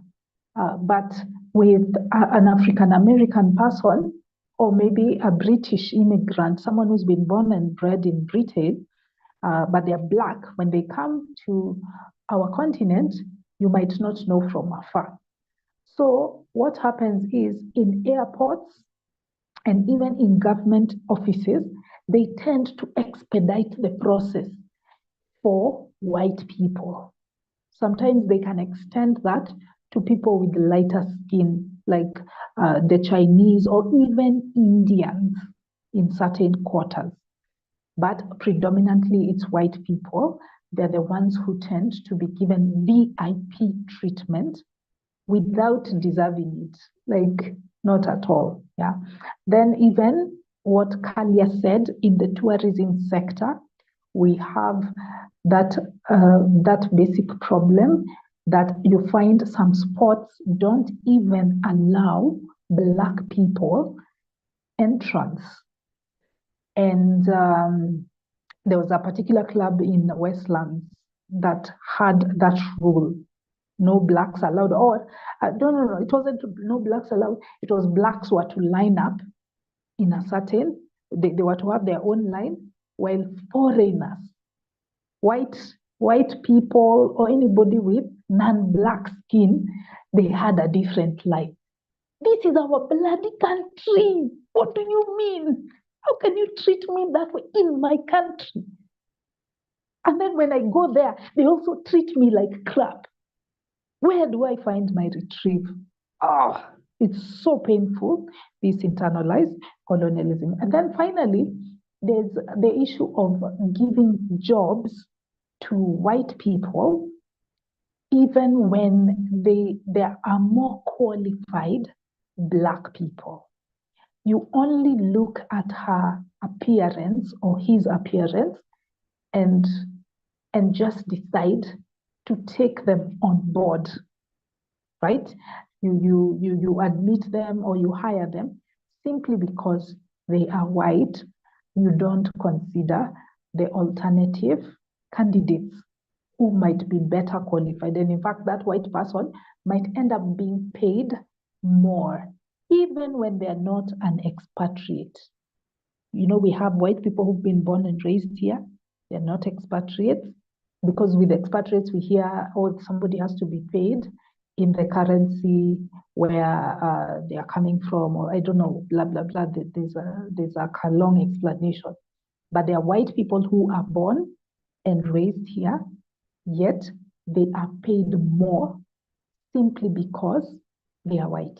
And they are paid more by us, Black Africans.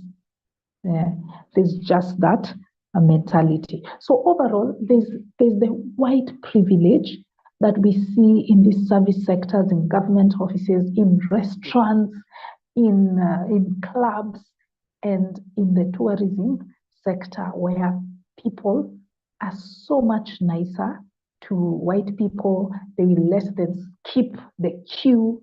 They will grant them favors.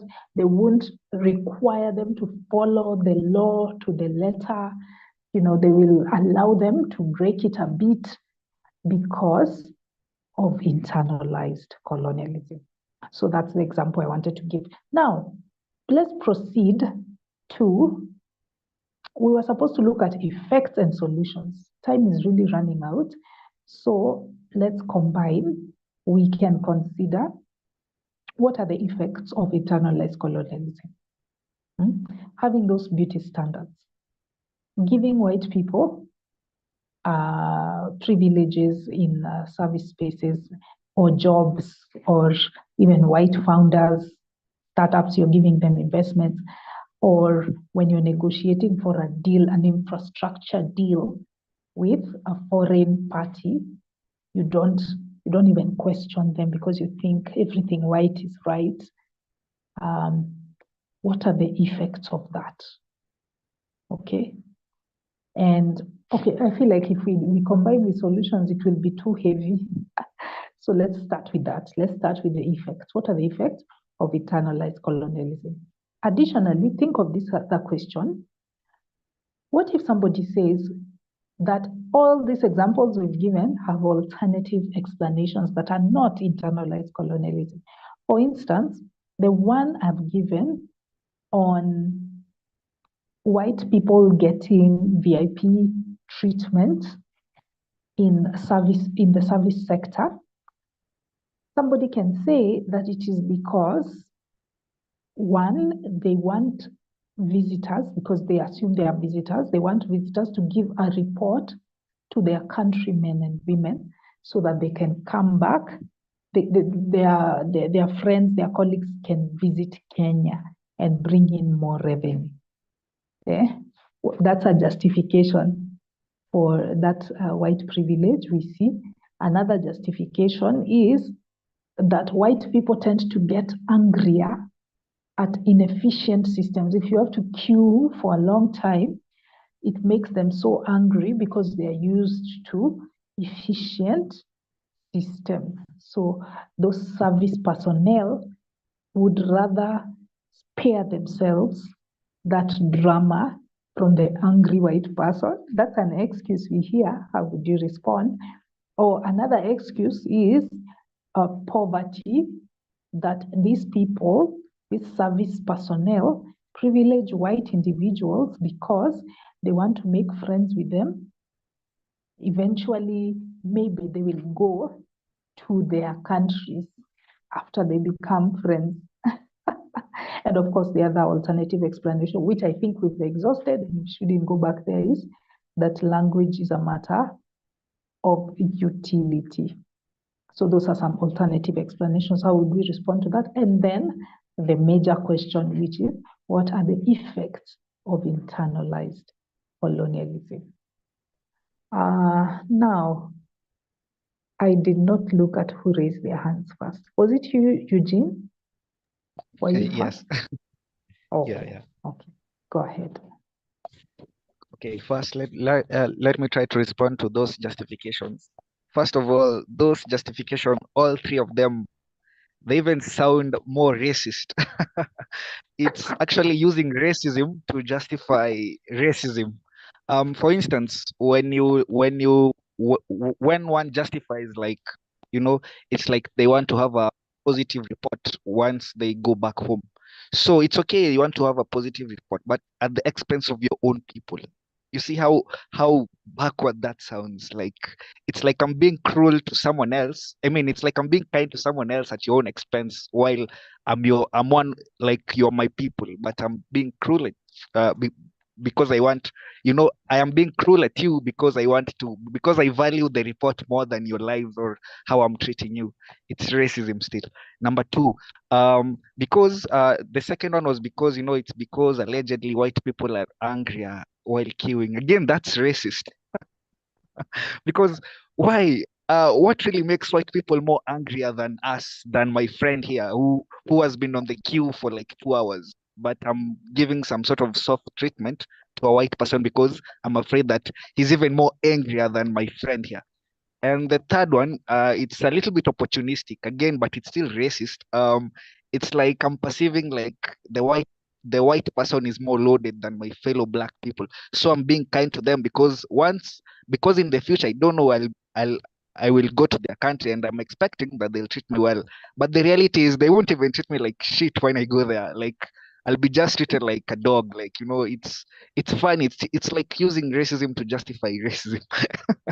Yeah, and before I respond to the question, let me respond to Muriuki's question as well. Muriuki was talking about, to him personally, he feels like makeup doesn't really make ladies beautiful. It's okay. That's your opinion. I won't really bite your head for it. It's okay. You are allowed to have your opinion.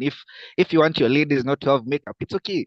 But I will have an opinion. I mean, I will have a very strong opinion when you want to come and tell me, Muriuki, that, you know what, just because me personally I don't like makeup, now I don't want all your women to put on makeup. I will even be, bullying them every time I'm meeting them in the street, that, you know what, this makeup is nasty. You don't need it. You don't need it. I lack even the words to describe such a person. It doesn't work like that, Muriuki. But it's okay to have preference. If you have a type, it's okay. I will literally even comment if you have a type that doesn't. It's okay. If you don't have a type, I mean, if you have a type that doesn't need makeup, it's okay. That's you. But just take note that there are other men out there who like their women having makeup, or necessarily they don't even care if they put on makeup or if they don't. Putting on makeup, it's a personal decision. It's like personally, if I want to shave, I will shave. If I don't want to shave, to shave. I won't shave. But I will have a problem if I meet you, Muriuki, and then you tell me that, you know what, Eugene, you wouldn't have shaved. You look weird. Like, you are not entitled to how I feel, what I want to do. If I want to put on makeup, let me put on my makeup. If I want to put on lipstick as a man, I will do that. I won't really affect you. So it's a matter of preference, and personal preference comes before your own preference. So if I'm a lady and I feel like I love makeup, that's me. That's okay. It doesn't really have nothing to do with your preferences. That's you. The second response is that you had asked, if for example we will lose anything if I choose to abandon my ethnic language back in Kajiado, yeah, I won't literally lose anything. And if anything, Muriuki, I think if you've observed English or all languages, even the same Kikuyu that you're speaking right now, it's not really original Kikuyu. If if for e- if for instance, they say the ancestors of Kikuyu are, I've forgotten the name. Those ancestors, we can call them ancestors. I'm pretty sure the Kikuyu they were speaking is not the same Kikuyu you guys are speaking right now. Over time languages change, they evolve. Even English, if we had a time machine and you travel back to UK, back in the 12th century, and you heard what those people were speaking, you wouldn't even call it English. You wouldn't call it English. It was something else, something totally different. So over time, languages will evolve just like us ourselves evolve. So right now we have globalization, we have hybrid cultures coming up. Even the English we are speaking right now, you have I think you must have realized that it has spanned very many dialects. For instance, we have British English, we have Australian English, we have South African English, and they're totally different in as much as they are English. Even not just English, Swahili itself. You've had Swahili ya Pemba, Swahili ya wapi, sijui ya Dar es Salaam, sijui ya wapi.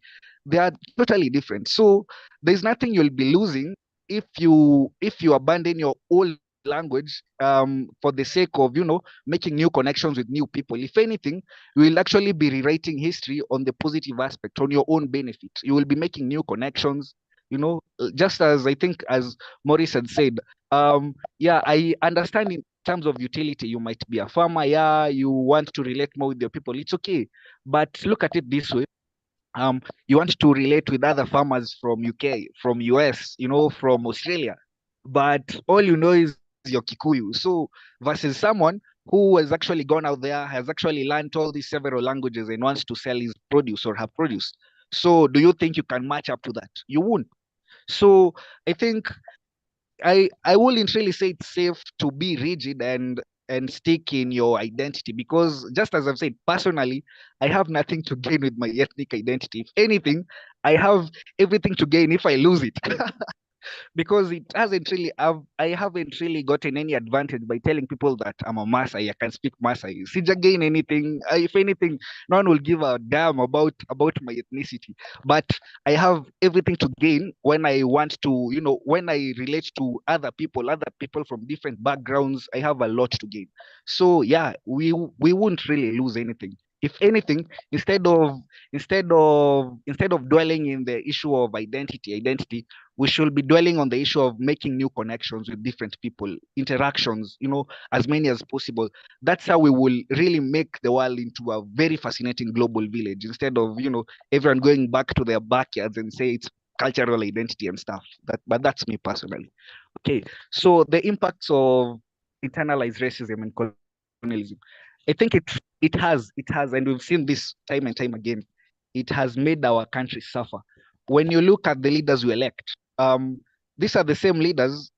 Even before they got into power, they were like, you know what, the UK has the best medical treatment. Sweden has the best medical treatment. So every time someone is a governor, and instead of making things at home better, every time it happened before, it happened in Nakuru. Like Susan Kika went and delivered abroad. And in the same county, mothers were dying, were delivering on the floors, on the streets. It's actually sad. And when you understand the logic behind it, it's like she was trying to escape the maternal risks we having in the country. Because yes, they are geographical specific. If you there's this complication known as postpartum hemorrhage, where mothers will tend to bleed while giving birth. And there's a high prevalence in sub-Saharan countries because we don't have the facilities, we don't have personnel. But when you go to the West and deliver in the West, things are smooth, things are well taken care of. But you can understand the irony. You're a governor, but you have internalized racism. You are like, my county can't have these things, and you have all the powers to make things better, but you don't. All you're doing is just every time you get a common cold, you fly abroad, you get treated. You will never fix the issues in your country. For 10, 20 years, your country will remain stagnant at that. So we will really hurt as a country because of that internalized racism, because we don't want to be better. We are used to mediocrity. So yes, that's what I'd say. That's one of the impacts. Yeah, thank you very much. Wow, what a comprehensive response, especially when you are tackling those so-called alternative explanations. And Susan Kihika, she does not put her money where her mouth is, literally. Next is, now I'm just going to throw a coin mentally and go for Dev. Thanks, Dorcas. I know Muriuki would have been briefer, but let me, I will try. I'm usually also brief, usually. That is disputable. I muted myself the last time. After I felt that I had gone too much. It's always always getting another person faster the better. I want to put those excuses to sleep or to bed, because I think they can be reasons, but I think they are mostly excuses.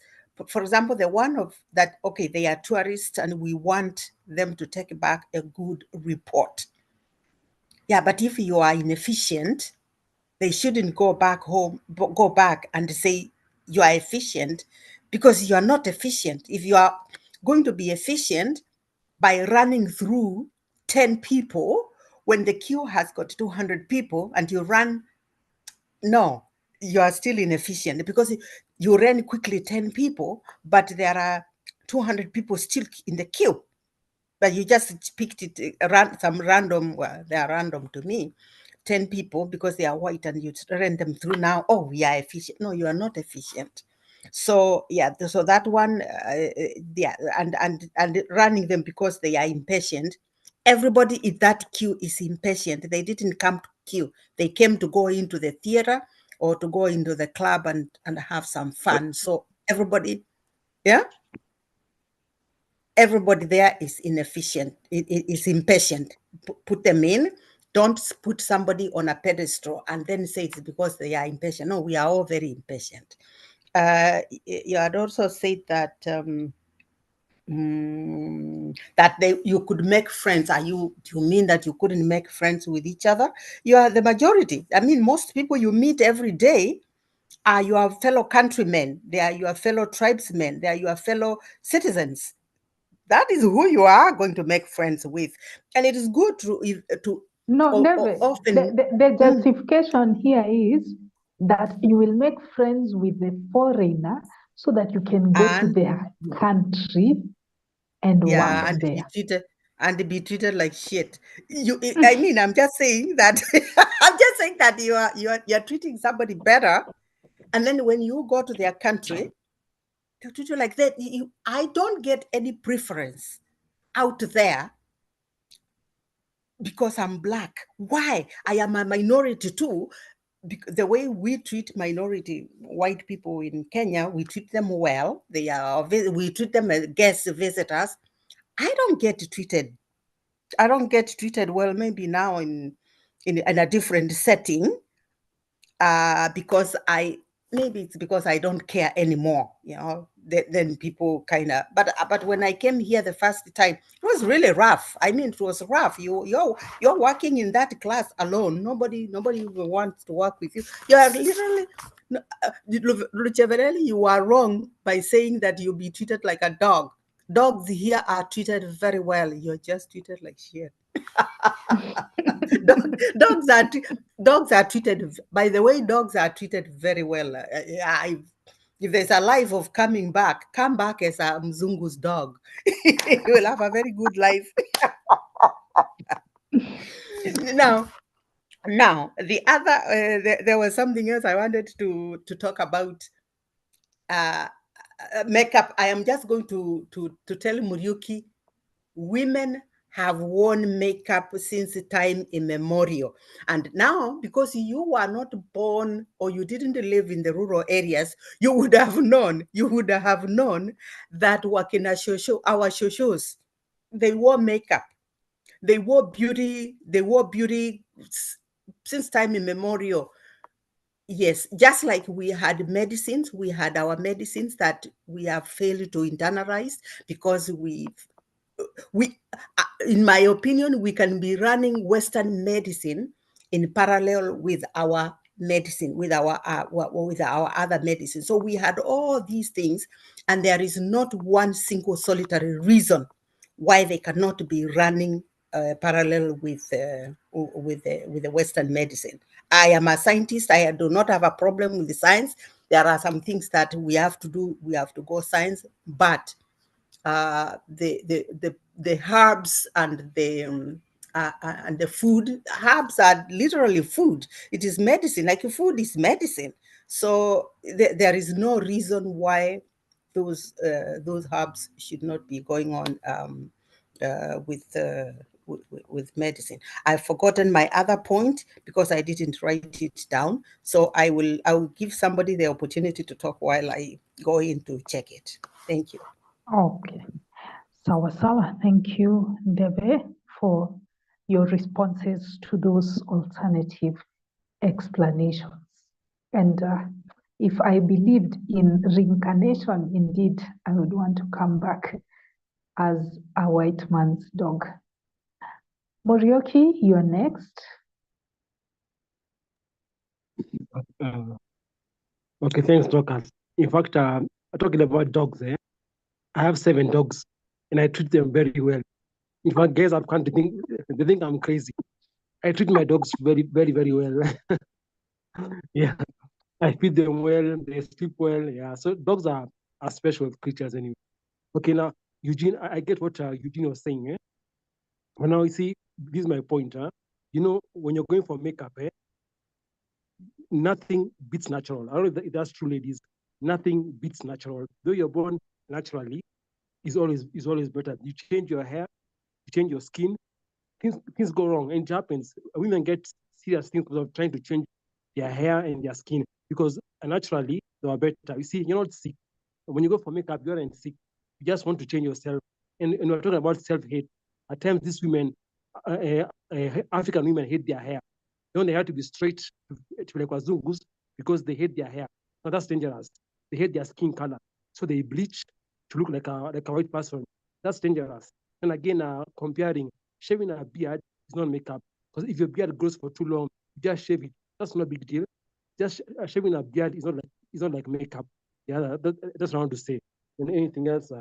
Yeah, that's it. Yeah, thanks. Okay, I see that Eugene has raised his hand. Is it in response to what he's commented, what he rebutted? Yes. Okay, you can respond before we go to Maurice. Okay, the statement that nothing beats natural, I think it's a very deluded statement. Because if everyone worked with that law, Murioki, for instance, we have old people who have their femur, the femur, the hip bone. It's natural, it has aged, it needs replacement. But now imagine I'm telling someone who wants a bone, just do it, Muriuki.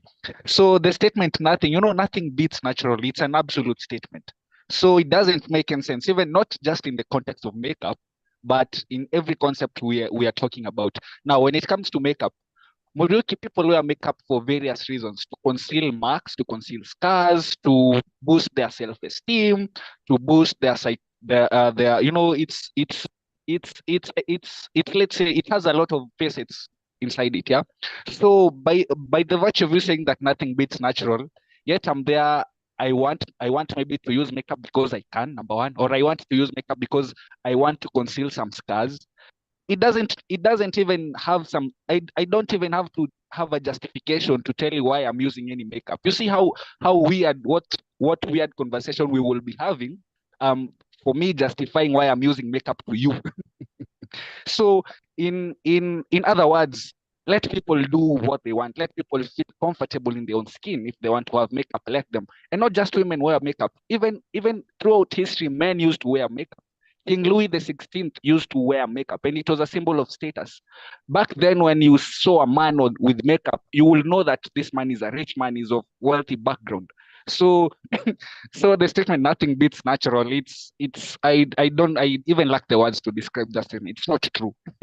Makeup, Yeah. just makeup. Eugene, I meant makeup only, just makeup. Yeah. Scars, I have talked scars, about makeup. makeups, Murioki. I have talked about makeup. The statement Not "nothing beats scars. natural," that's your own perspective, but it's not an absolute truth. It's not an absolute statement. That's your opinion. That's your perspective. It's okay. Eugene, covering scars is different.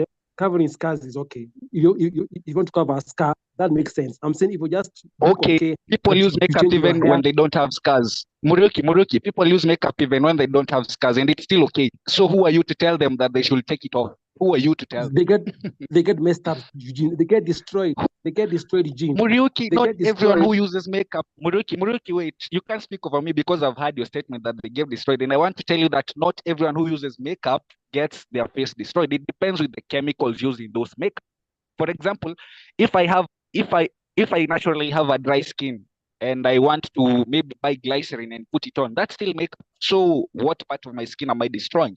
If I'm using makeup that doesn't contain borax or boron, one of these toxic chemicals, if I'm using boron-free makeups, what part of my skin am I destroying? So it's like you've read a nasty narrative somewhere, and to you it looks like it's the truth. So you want to, bash people with it. And I'm correcting you. I'm telling you, makeups don't spoil people. Only harmful makeups do that. Harmful makeups, harmful practices, harmful people who apply the makeup on you will destroy your skin. But makeup, naturally, it has been used throughout time. Even Maasais have makeup. Have you ever heard of the red ochre soil, the red paint? People have been using it. What part of their skin are they destroying? And it's still makeup, and they're not trying to conceal anything. So do you see where I'm coming from with the statement that nothing beats natural? That's your own statement. It's okay, but never try and put your opinion as fact. You should differentiate between fact and an opinion. It's okay to have an opinion. It's okay to have a preference. Say, me as Murioki, I think that nothing beats natural. I like my women naturally. It's okay. No one will bite your head off for it. But we will be up in arms when you want to dictate to all the women out there or to everyone that, you know what, you shouldn't use makeup because nothing beats natural. Now there we will be up in arms. But when you say, me as Muruki, I want this, it's okay, it's fine, it's okay. Okay. Okay. But what is natural, Muriuki? To you, what is natural? What is natural? In fact, Wakamba, and I'm sure even Kikuyus, they used mafuta ya ng'ombe. They used mafuta ya ng'ombe kujipaka. The Maasai used mafuta mixed with the soil, and that was makeup. And there were plants that were used as perfume in Ukambani, things like those. That mafuta ya ng'ombe, I don't even know whether you ask somebody in your village. That was makeup, heavy makeup. I'm talking about that this was extreme, heavy. You did make a comment that you are in your own skin, you're comfortable in your own skin. How can you put makeup and be comfortable in your own skin? Eugene, you said, can you put makeup and be comfortable in your own skin? Yes, can that work? Yes, you can. Yes, it works. It has worked very many times. It has worked very many times. For instance, if I have dry skin, and you know how dry skin looks like, it peels all over the place. But when I get an emollient, whether it's Vaseline, whether it's that animal butter fat, the direct fat from a cow, and I smear it on my skin, and I appear glowing, wouldn't I feel comfortable? Wouldn't I feel better? Wouldn't I stand before you guys? Eugene, this is not Vaseline. Like this never that's no big deal. Vaseline, it's makeup. But Murioki, mafuta is still makeup. It's makeup. Skin bleaching. You bleach your skin, eyelashes, eyebrows, the hair. Morioki. Okay. Morioki, I think you're conflating issues. You keep dancing between skin bleaching and makeup, they are not the same. They are not the same. The danger that comes with using skin bleaching products is not the same danger that comes with makeup. It's in fact, when you use makeup, it's like the chemical constituents are almost similar to lotion. If somebody uses lotion, yeah, that's how quote unquote harmful it is. It isn't. You're making a mountain out of a molehill. But anyway, let's put an end to the back and forth between you and Eugene as we hear other perspectives. So next is Morris. Welcome back. Dakika tano maxima. But if you can use less, the better.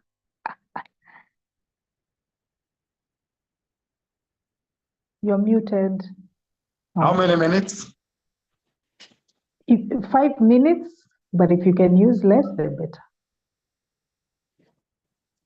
I'll use the first 30 seconds to report to Muroki. Muroki, I'm about to put here. No, so you better get used to this. That's okay. I'm not comfortable with this. That's okay. This is a new makeup. Huh? That's okay. But how is that okay and face makeup is not okay? Like, how do you choose it? What's your criteria? Let's leave that. Let's leave that. Let's leave it. So, okay, let me just go to the topic. I don't know what you guys discussed in between. I don't know how the topic got here. I'll go back to the original topic, which is internalized colonization. So there's something that someone said, which is about about language. I think Morioki and David are talking about language. And this is my point, very generally. There's a lot, actually, that is colonial about English. But I think the benefits outweighs the demerits. That's my first point. I will not explain that. There's something that David was talking about. I actually have an experience. I remember in our class, in our primary school, we didn't even know who was carrying what we call monto. So what would happen is the teacher would give a monto, it's like a token to someone. And every time you hear someone speaking Kuyu, unampatia. And then every time you hear someone speaking, unampatia. So it was a very smart mechanism to monitor each other. You know, it's a grassroots mechanism. So ukisikia mtu wangu unampatia monto. Na yake kisikia mtu wangu anampatia. So on in the 3 days, the teacher all has to do is, who did I give the monto? You. Okay, ulipatia nani? Huyu. Kwa hivyo alikuwa huyu. Wewe ulipatia nani? Huyu. Huyu pia naita. Ulipatia nani? And then there was a kid who came to give him monto. Okay. I wasn't a bully, but at that time I was a bully. Alijaribu kunipatia monto. Alikuja akasikia tulikuwa napiga story venye tunapiga na kiku. Amenipatia monto. Ila slap nilipatia, I remember that day very well. Alichukua tu hiyo monto akarudi na. Alafu akaenda akapia mwingine akaniletea. Anambia, wewe ukijaribu kwa hiyo monto hapa. So it is a bully thing that I did, but I look back and I feel like I don't feel so sorry because I was doing what was innate for me. Yes, I want to learn English. I think English is very useful. But the moment I'm punished for not being myself, for not learning my parents' language, imagine how many people in the world are punished for not learning their parents' language outside Africa. Look at Russia, look at Ukraine, look at Portugal, look at Australia. All of them, they learn their mother tongue. Whatever language they are learning, even in Germany, they learn it from your mother. Only in Africa, you learn a language from your mother, then you put it aside, and then like, let me now go around the language that is important. Actually, it's important more than your mother tongue, but the fact that you learn it from the, because look at Germany. Germany is barely 50 million people. But look at how important it is because of the technological advances. Okay, if I continue talking about that, I might mean. So number two, let me talk about number three. How do you achieve Kikuyu?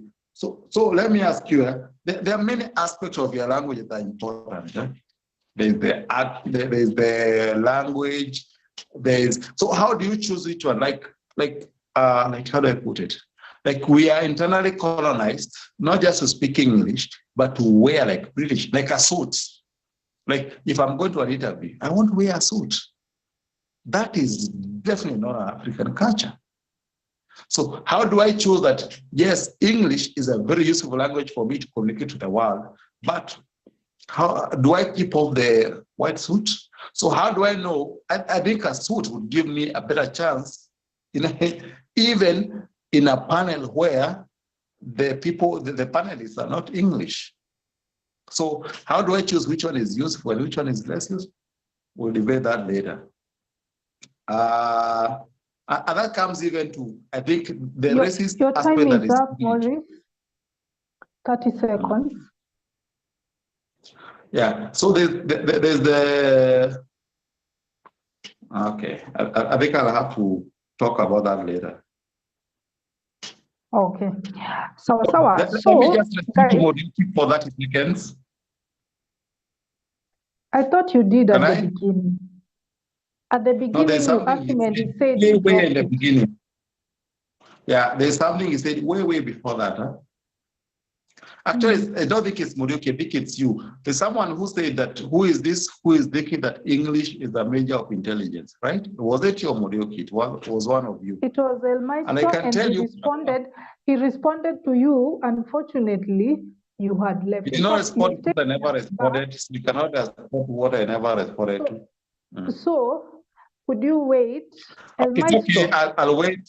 I'll wait my turn. You don't have to renew my point. I'll wait it out. Okay, but El Maestro, you can be on standby so that you exchange. It's a proper exchange because you are the one who made the point and you responded to it, but Wachira had left. So there's no need for us to keep repeating ourselves if somebody had already addressed the issue. Now, let's go to solutions as we finalize. Let's go to the solutions of internalized colonialism. Let's start thinking of them. As we're thinking of them, let me give my contribution on the effects of internalized colonialism. I think one of them, a direct effect, obviously, is low self-esteem, especially the part about beauty standards. The closer to you are to whiteness, the more privilege you get. I think that one causes majority Black people to hate themselves, to have low self-esteem. It also slows down or diminishes economic and social progress. And here I'm referring to cases of discrimination where a position or a job or a contract is given to somebody because they are white rather than because they are the most qualified for that role. And it means that resources are going to go outside our country. Money is going to leave our country. It's going to go to those foreigners, while us, the locals who have equally good ideas, are not getting compensated for them. It will thus perpetuate inequality. And it's so painful that inequality is caused by Africans themselves, by colonized people themselves. You are continuing the vicious cycle of white privilege or colonial privilege when you are elevating white people, colonial people, or their ideas beyond what they deserve or beyond what locals can provide, even when they have equally good ideas. Then the other effect is exploitation of our resources, and hence poverty. It entrenches the cycle of poverty, because, as I said, if you're going to negotiate with a former colonizer for an infrastructure project or some deal somewhere, and you have internalized colonialism, you won't push for good terms, for a good contract. You'll just be like, oh my gosh, yes, you are white, you are right. Everything you say is fine, just show us where to sign. So you would defend your people, and you're going to get into bad deals. And in the end, that is going to cause exploitation of our resources. It's going to bring about the resource curse rather than the resource blessing. Our people are not going to get out of the cycle of poverty because of internalized colonialism. So those are the things I thought of in terms of effects. So let's go to solutions. Solutions as we finalize. When you witness beauty standards that are white-based, when you privilege white individuals in the service sector, and also all the other examples that we've given, what are some of the solutions to that internalized colonialism? Remember, this is the last bit before we call it a night. So I believe it was because Maruki had been going back and forth with other people. Let's hear from Deve first.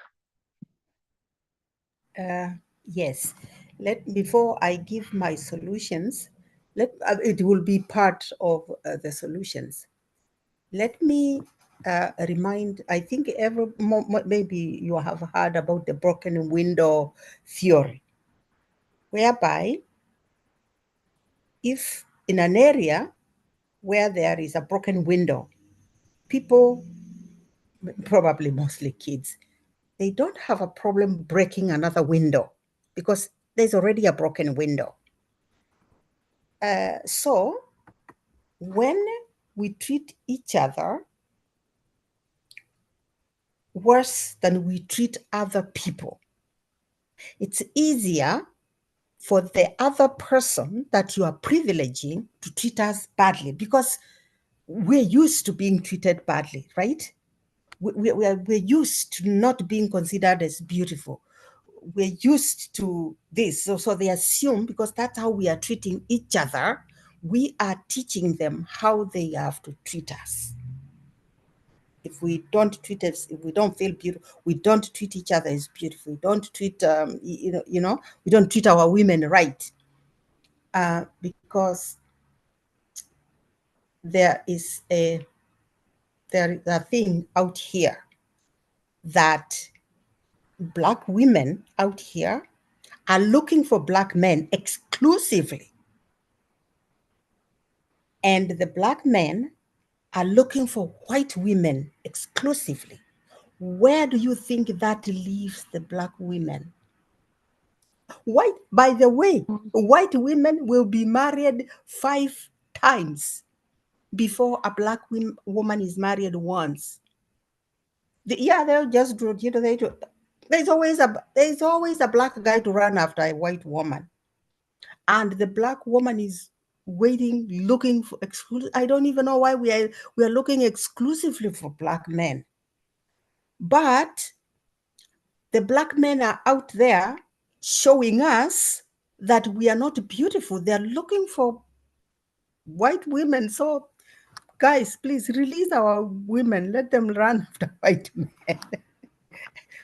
Anyway, we have to treat each other now consciously, mindfully. We have to be aware so that we treat each other right, because We are aware of the depth into which we have sunk with this mental colonialism. Now you understand that this is how you are going to be treated, because that's how we treat each other. So that is how you are going to be. That's how we are being treated. That's why the deal on the table for Kenya is worse than the deal on the table for Florida or for a state in Georgia in Europe. It's the deal on the table for us is always worse, because that's what we expect, that we are probably okay with it. I'm going to say that tongue in cheek, we are okay with that deal. So what are the solutions? The solutions have to be, because the issue is mental, it's a deep set in the mind. That's exactly where the solution has to start. We have to start mindfully, be mindful by treating each other fairly, by being aware, okay, that I know I am more likely to think that this person is honest than this person. No, see it. I'm not saying you put yourself out there to be harmed, but if you say, maybe you are not as innocent as you look, just because you have got a nice face or you are white or whatever, it doesn't mean that you are not a serial killer. You probably are. You probably are a serial killer. So so that's why I'm saying that that's me out there when I'm out there and I'm talking to somebody and I'm thinking, maybe you are a serial killer. I don't know why I always think like that. I probably have a dirty mind, but I have a very conscious mind in as far as that happens. But I also have to be aware, even myself, I have to be aware to treat my fellow people better, because they are already being treated badly out there. So, try to treat each other, give everybody a fair deal. Don't always assume that because somebody is the colonizer, that they know what they are doing. We do send our high school people, they go out there as volunteers. They are high school kids in any, but they can handle a very good debate. They can be very, very logical, but it doesn't mean that they know what they are talking about. They are able to listen to you and get the information from you and digest it back and give it to you with a very good idea, a very possible solution. But it doesn't make them more intelligent than ourselves. That is just something that has to come purposely. We have to purpose in our minds to get rid of this thing. Slowly but surely, we can do it, because I am going to tell you, it's not going to come from the religious masses, from the people who are deep into the Bible and they believe what they believe, and because that's what was brought. It's not going to come from that, and that is part of the problem. There are too many people that are not mindful. They are, I don't know what I'm going to say, what it is, how they solve things, but I think ourselves, we do not have an excuse. We are skeptics, so we don't have an excuse to start thinking differently. Thank you. Right. Thank you, Ndebe, for those suggestions. It starts with the mind because it is a problem of the mind. It is psychological. Next is Morioki. Thanks, Lucas. I think one solution, especially for African women, tell them Africans are beautiful naturally. We have good skin, we have good hair. You're good the way you are. Don't waste time going to a salon or put makeup. Read a book, maybe educate yourself on something about African women. If you're a woman, there's so many African women who've done great things. So instead of going to a mirror all the time, my hair like this is my skin, this is my hair, read a book or something. That's more powerful than makeup, because makeup will come and go. The hair will come and go. It will go back to the natural state. So you go to a salon, after a few months, back to the same. You put makeup, after a few minutes, it's gone. So African women, you're beautiful, educate yourself. Then also, Dorcas, about the mess. South Africa is in a mess. South Africa, because of apartheid, they're in a mess because they kill white farmers. Africans go around killing white farmers because of the hatred that was put during apartheid. So now that's a mess of Africans are very angry. They are bitter with the apartheid regime. So they keep killing whites. In fact, Julius Malema has a saying, kill the Boer. He goes and says openly, kill the Boer, kill the Boer. So those are the effects of that hatred. Africans are hated so much, but they're fighting back with violence. Then anything else? Yeah, then yeah, I can give a short story. I once went to change my name from Charles to Morioki, but they thought I'm a criminal. They asked me questions that why do you want to change your name? I said that I want to have a Kikuyu name. I was asked too many questions. I was asked for money, so I just gave up. I said I'll accept my name the way it is, but it's a process to change my name, and it's okay if I have an English name. It's no big deal. Yeah, thanks. Our systems You are mean very you mean complicated. you mean Muriuki? We are the only ones who know you as Muriuki. Other people know you as Charles. Yes, yeah. I changed, yeah. I tried to change, but I was asked, in fact, they asked me for my dad's ID because they thought I'm a criminal. I was asked so many questions. I was asked for money, a whole process. So I said that it's okay. Being called Charles it's not a big deal. It's just a name. Yeah.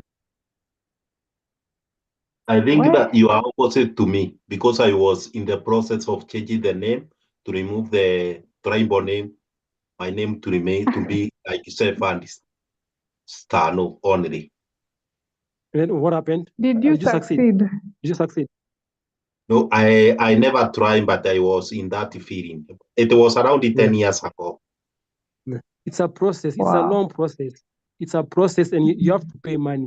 It's expensive. Yeah, that's the reason why, one of the reasons. The other one is, of course, my feminism. When I get married, I have always been Soita. I will still remain Soita. Yeah, I've always been Dorcas Soita. I will continue to be Dorcas Soita even if I I'm get also for married. that. But you can also try something else that we do here. By the way, I have been there since. It's actually only in Kenya that my close friends insist on. I'm not even going to say the name so that you don't ever have to know it. And in my village, people get a little bit shy because they know what I want to be called, and so they are a little shy when they want to use my strange name, and I say, I am David. That's it. That's what, and I would just say, that's what my mother called me. So that's yeah. So when I came here as a student, I started using it, and it was very, very hard, and people still call me strange things, and I say, I'm not going to use. I know I've been called so many strange things. I have even been called Devon, my neighbor, and I have known my neighbor for 4 years, and they call me Devon. Come on. Yeah. So, but it to me, it is an identity, and the reason I stick to it is I have not yet come across. You remember how priests and all other people who brought us these names? I never met one that was called Mutua. The minute that I meet one that changed their name and they became Mutua, then I can even change my name and become Mary or something strange like that. But again, yes, names are identity, and you have the identity that you want. And the reason I dropped my Christian identity is because I was no longer a Christian. That's the reason I dropped it, because I was no longer a Christian. I just wanted to be the person that I was, because I was given that name by a priest when I got baptized as a baby, but 1 month old. So I think what now I was suggesting that when you meet people here, when you meet people and they see your name, they see many names, they say 3 names or whatever number, they ask which name you prefer to be called. You can always ask somebody what name they prefer to be called. And even you, Muriuki, you can tell people, actually, I prefer to be called Muriuki. And in the middle, in Kirinyaga, people shouldn't have a problem calling you Muriuki. Yeah. If I have another name, I have another Kikuyu name. I have another name. And then, Deve, so your ID says what? Your identity. Is there any English name, any Christian name? I'm it was dropped completely. What name? What do you have to choose? It was dropped completely. Oh. Never Mutisia. That's it. That's it. So your Christian name went completely, yeah? Okay. It's gone. That's why I wouldn't even mention it here, because I don't want it to even be in anybody's mind. You've always known me as that. As Deve. Yes, yeah. That's what we've known. Now, Muriuki, there's something you say. Sorry, I'm also trying to ask what about the men's beacons after their wife instead of wife after their men? Yeah, in Mexico, I hear in Mexico it happens in some cultures. We don't government allow. Pastor, unatupeleka wapi? But you can, but people, you can go illegally at the Attorney General, you can go change your name to, and you are not, it is not like you are limited how many times you can change your name. You can change your name. Right. Okay. I think, Muriuki, there's something you said before the name change. Gosh, why am I forgetting? What was the first thing you said before the name change thing? Is it read? Instead of going to a salon, read a book. Instead of doing makeup, read a book. Is it about apart from South that. South Africa is in a mess. South Africa is in a mess. Thank you. Yeah, South Africa. Thank you. Yeah. So I would like us to really stick to the topic at hand. We are not talking about colonialism today. We're talking about internalized colonialism, which is self-directed. It gets the worst parts of colonialism, the ones that are relating to values and norms, and the ones that lead to an inferiority complex or self-hatred and devaluation of our culture and our identity. That was the definition. So that's the part we are focusing on. Dorcas, we can I finish, David? Please, sorry. Please, let me finish the point. So Muriuki is talking about violence meted against white people in South Africa by Black people because of the effects of apartheid, because of the effects of colonialism. But that's not an example of internalized colonialism. That's an example of colonialism, of the effects of colonialism. Internalized colonialism must be directed to the colonized people. So if Black people in South Africa were attacking Black people, that would be internalized colonialism. Xenophobia. Yes, xenophobia would be an example. Xenophobia would be an example because they're looking down on Black immigrants, but they're not treating white immigrants the same way. Yeah, so maybe that would be an example. But the other one of them affecting white people, that is not internalized. To have double standard? Sorry? Internal colonialism has to have like sort of double standard. It has to deal with it has to do with the self-hatred, right? Self-hatred and devaluing your own group. That's the limit. So the moment you're dealing with another group, the colonized group or foreigners, that stops being internalized colonialism. That may become neo-colonialism, or it may become reverse colonialism, reverse racism, but it's not internalized colonialism. Right. So I think the next person is Washira. We are looking at But solutions. that was Dorcas. That's where identity. That's where names come in, because that is part of our identity. Our indigenous names is part of our identity. And when Yes, we I don't did not. carry, I did not dispute the name thing. oh, okay, The one I was disputing was the example of violence between Black people and white people in South Africa. That was the bit. But the one on names, I have no issue. What's your yeah. What's your general opinion on having my name as Morris and your name as Dorcas? Like, what's your general opinion? Not necessarily on this topic. I don't have an opinion. I don't. That one, ask the people who have an opinion.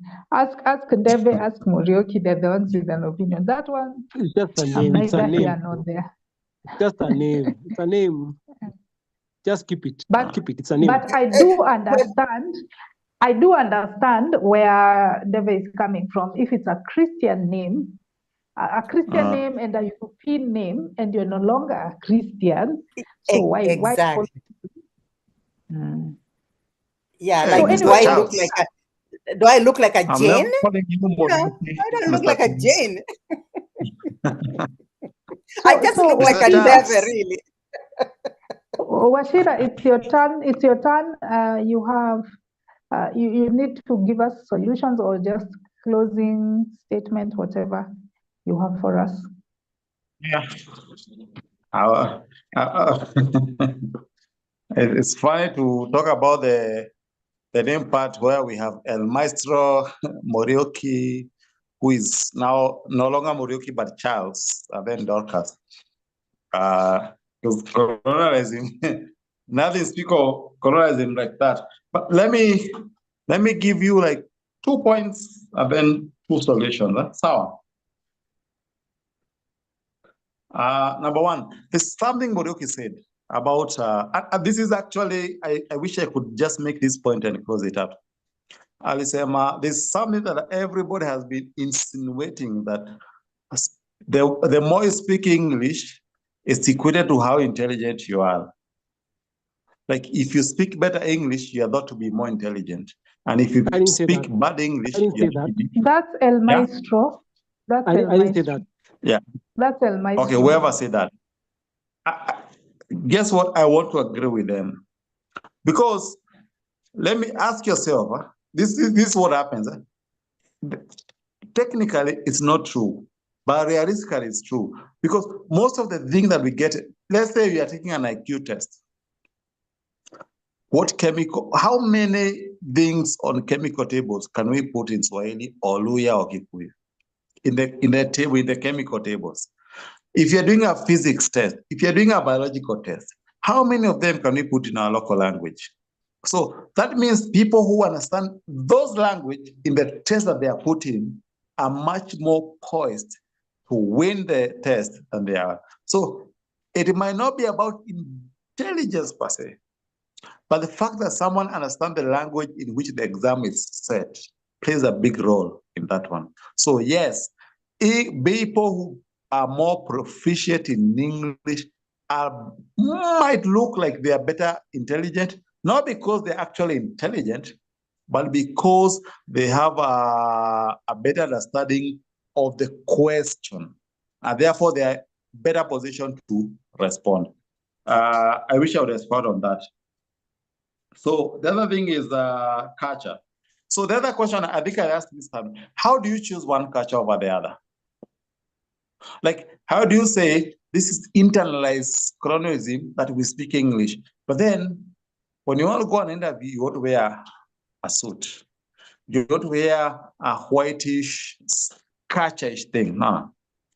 Let me tell you, the only reason we can hate British is because we are colonized by them. If you are living in Mozambique or which is the country, Angola, would be having the same sentiment against the Portuguese. It's not about the utility or the lack of utility of the English language or the English culture. It is about the fact that they colonize us. If I come and colonize you, even if I have some positive, you are never going to see the positive. You're just going to be against the positive. So the English language, the English dress, the English culture, it has a lot of positive over African culture. It doesn't mean we abolish our African culture, but it doesn't mean that we just choose our culture just because it's our culture. It has many positive of African cultures. And if anybody is feel that, let them tell me what they call sulfur in their normal language, or chlorine. Finally, I think I'll just say that. I think that's my. Oh, let me make my very final point, so that I'm not seen as a. The final response is to Morioki. Hey, Morioki has a lot of things I would want to respond to. I wish I didn't have 5 minutes. So the question is, why learn many languages? First of all, you have to learn that most people in the world don't have to learn languages, especially in Europe. Even in America, Latin America, you either learn German, Spanish, or English, and sometimes Portuguese. All these are European language. So don't say, oh, you have to learn this. The fact that you have to learn Kikuyu and Swahili is about the diversity of Africa.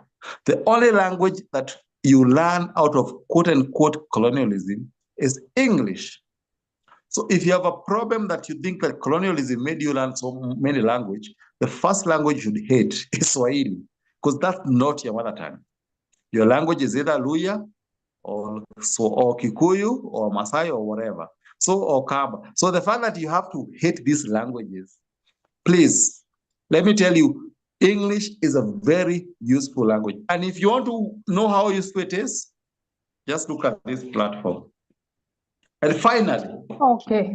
Morris, you said finally, and your time is way up.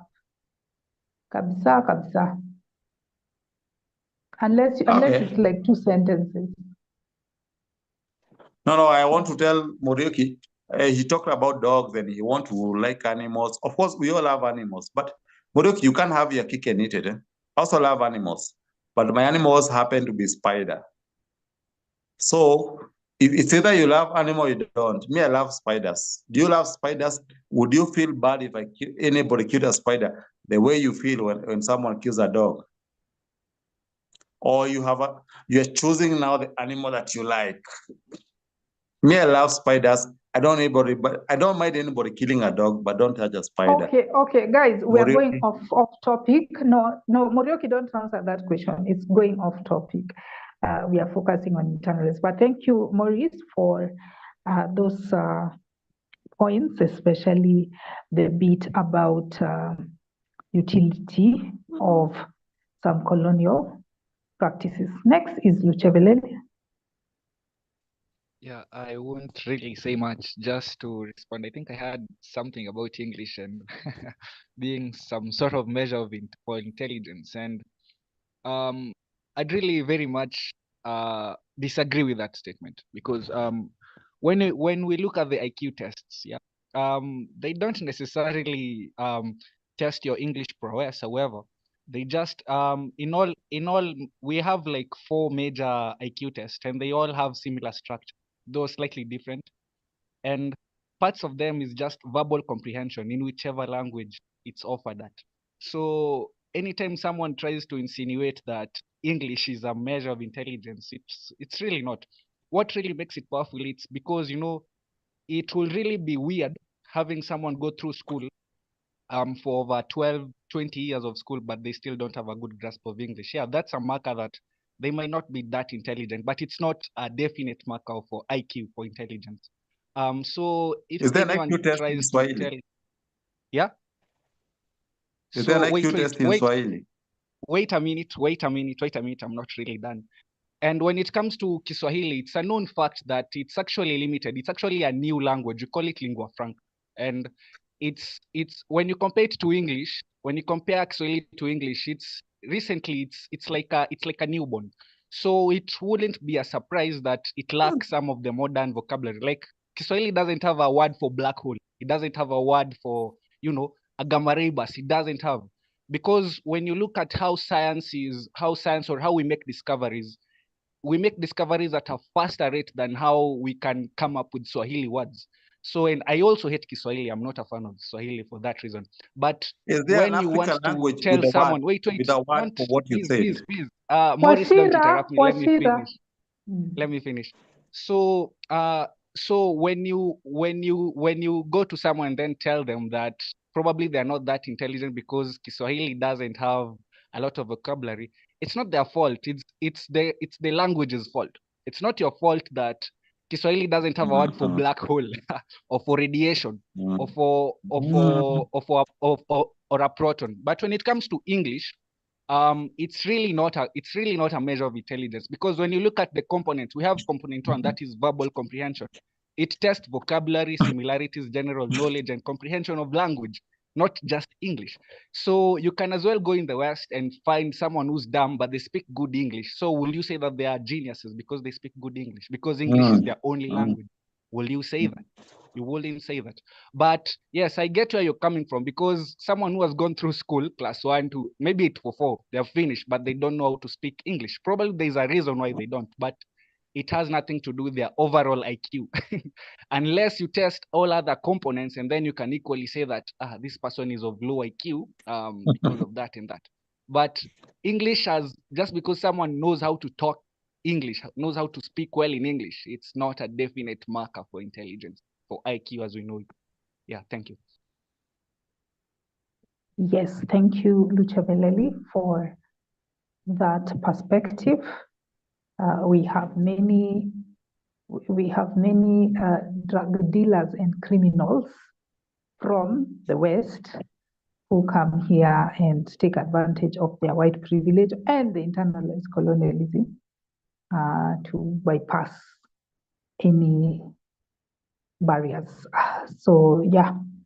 Now, I think I can give my solutions to the problem of internalized colonialism, and we call it a night. On the issue of beauty standards. Before that. Oh, I see Stano's hand is up. Go ahead. Yeah, I want to correct Morris somehow.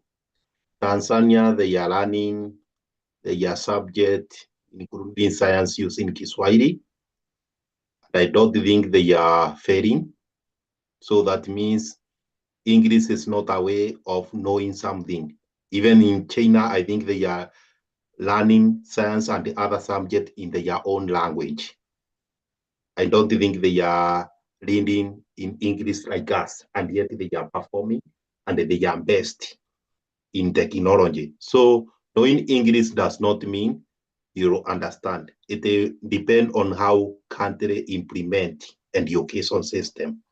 So the same case, I am very poor in English, and yet I was always number one. Only once I became number 2 in school. I was performing, but in grammar I was very poor. In fact, English I was scoring D. I'm at or D minus, and yet I was able to understand the other subject. So not knowing English does not determine your IQ.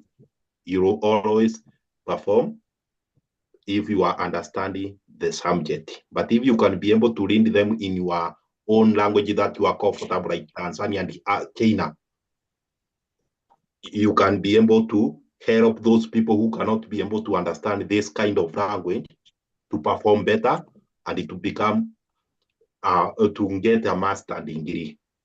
Yeah, I have just only to correct that.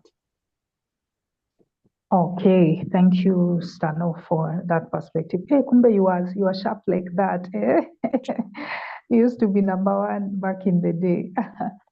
Washira, you want us to go back and forth on this? Wakati umeenda, maybe just two sentences, 30 seconds to rebut the rebuttal. No. Why is there discrimination? Why is someone getting 3 minutes and me 2 seconds? Hey. Because you're rebutting a rebuttal. I'm a son of a lesser God. So let me just respond to whatever Nani Stano has said. And I agree with him 100%. I'm not rebutting him. I'm not trying to rebut him. But there's something called the historical. First of all, you have to understand that the language is evolutionary. Like I can tell you for a fact, there's a natural Chinese word for sulfur or chlorine or any chemical you can read in the periodic table. There is no African language, maybe other than iron or carbon, that you can go and find a natural word like Kikuyu or Luya or Igbo or Zulu that has a word that they can directly translate into periodic table. So ukienda kwa Waswahili wanasema oh they are learning Swahili the periodic table. Inaitwa chlorine. Unaenda chlorine. Inaitwa chlorine. Inaitwa iodini. Inaitwa ioni. They have Sulfuri. no you get it. It's not like I'm not disputing the fact that there's an attempt by African language to internalize this thing. But there's a problem when it comes from a historical perspective, and I'm going to use 30 seconds to explain this. Historically, if something, like there are also words in African language that other languages have found it difficult to translate. And most of those languages are not technological words. Maybe they are emotional words. They're feeling words. But let me tell you, historically speaking, the one who determines the trajectory of technological journey is the one who invented. So for the last 1,000, 2,000 years, Chinese had no problem identifying this element. In fact, Chinese and the Arabs were on the forefront of scientific revolutions. The Western world just caught up and took it further. Africans, we were there dealing with curses. Oh, we were there throwing superstition at each other, throwing, hey, huyo babu yangu asipo nini, namwachia hiyo kasa. Then we were dealing there with witchcraft and nonsense. As much as demeaning that might sound, it is the reality of life. So on matters of language, English did two things to us.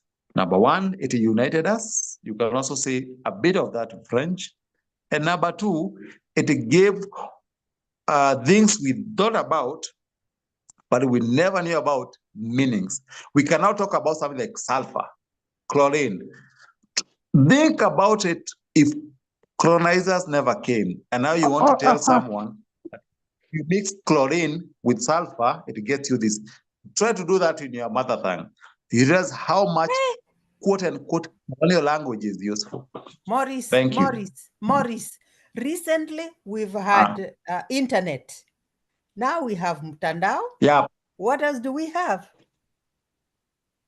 Imagine now mtandao, which came because Swahili has been made prominent at Dar es Salaam University. Yeah, but with the new technology, it is Dar es Salaam University, which is sponsored by British, who are trying to promote Swahili, that had to give us a name, mtandao.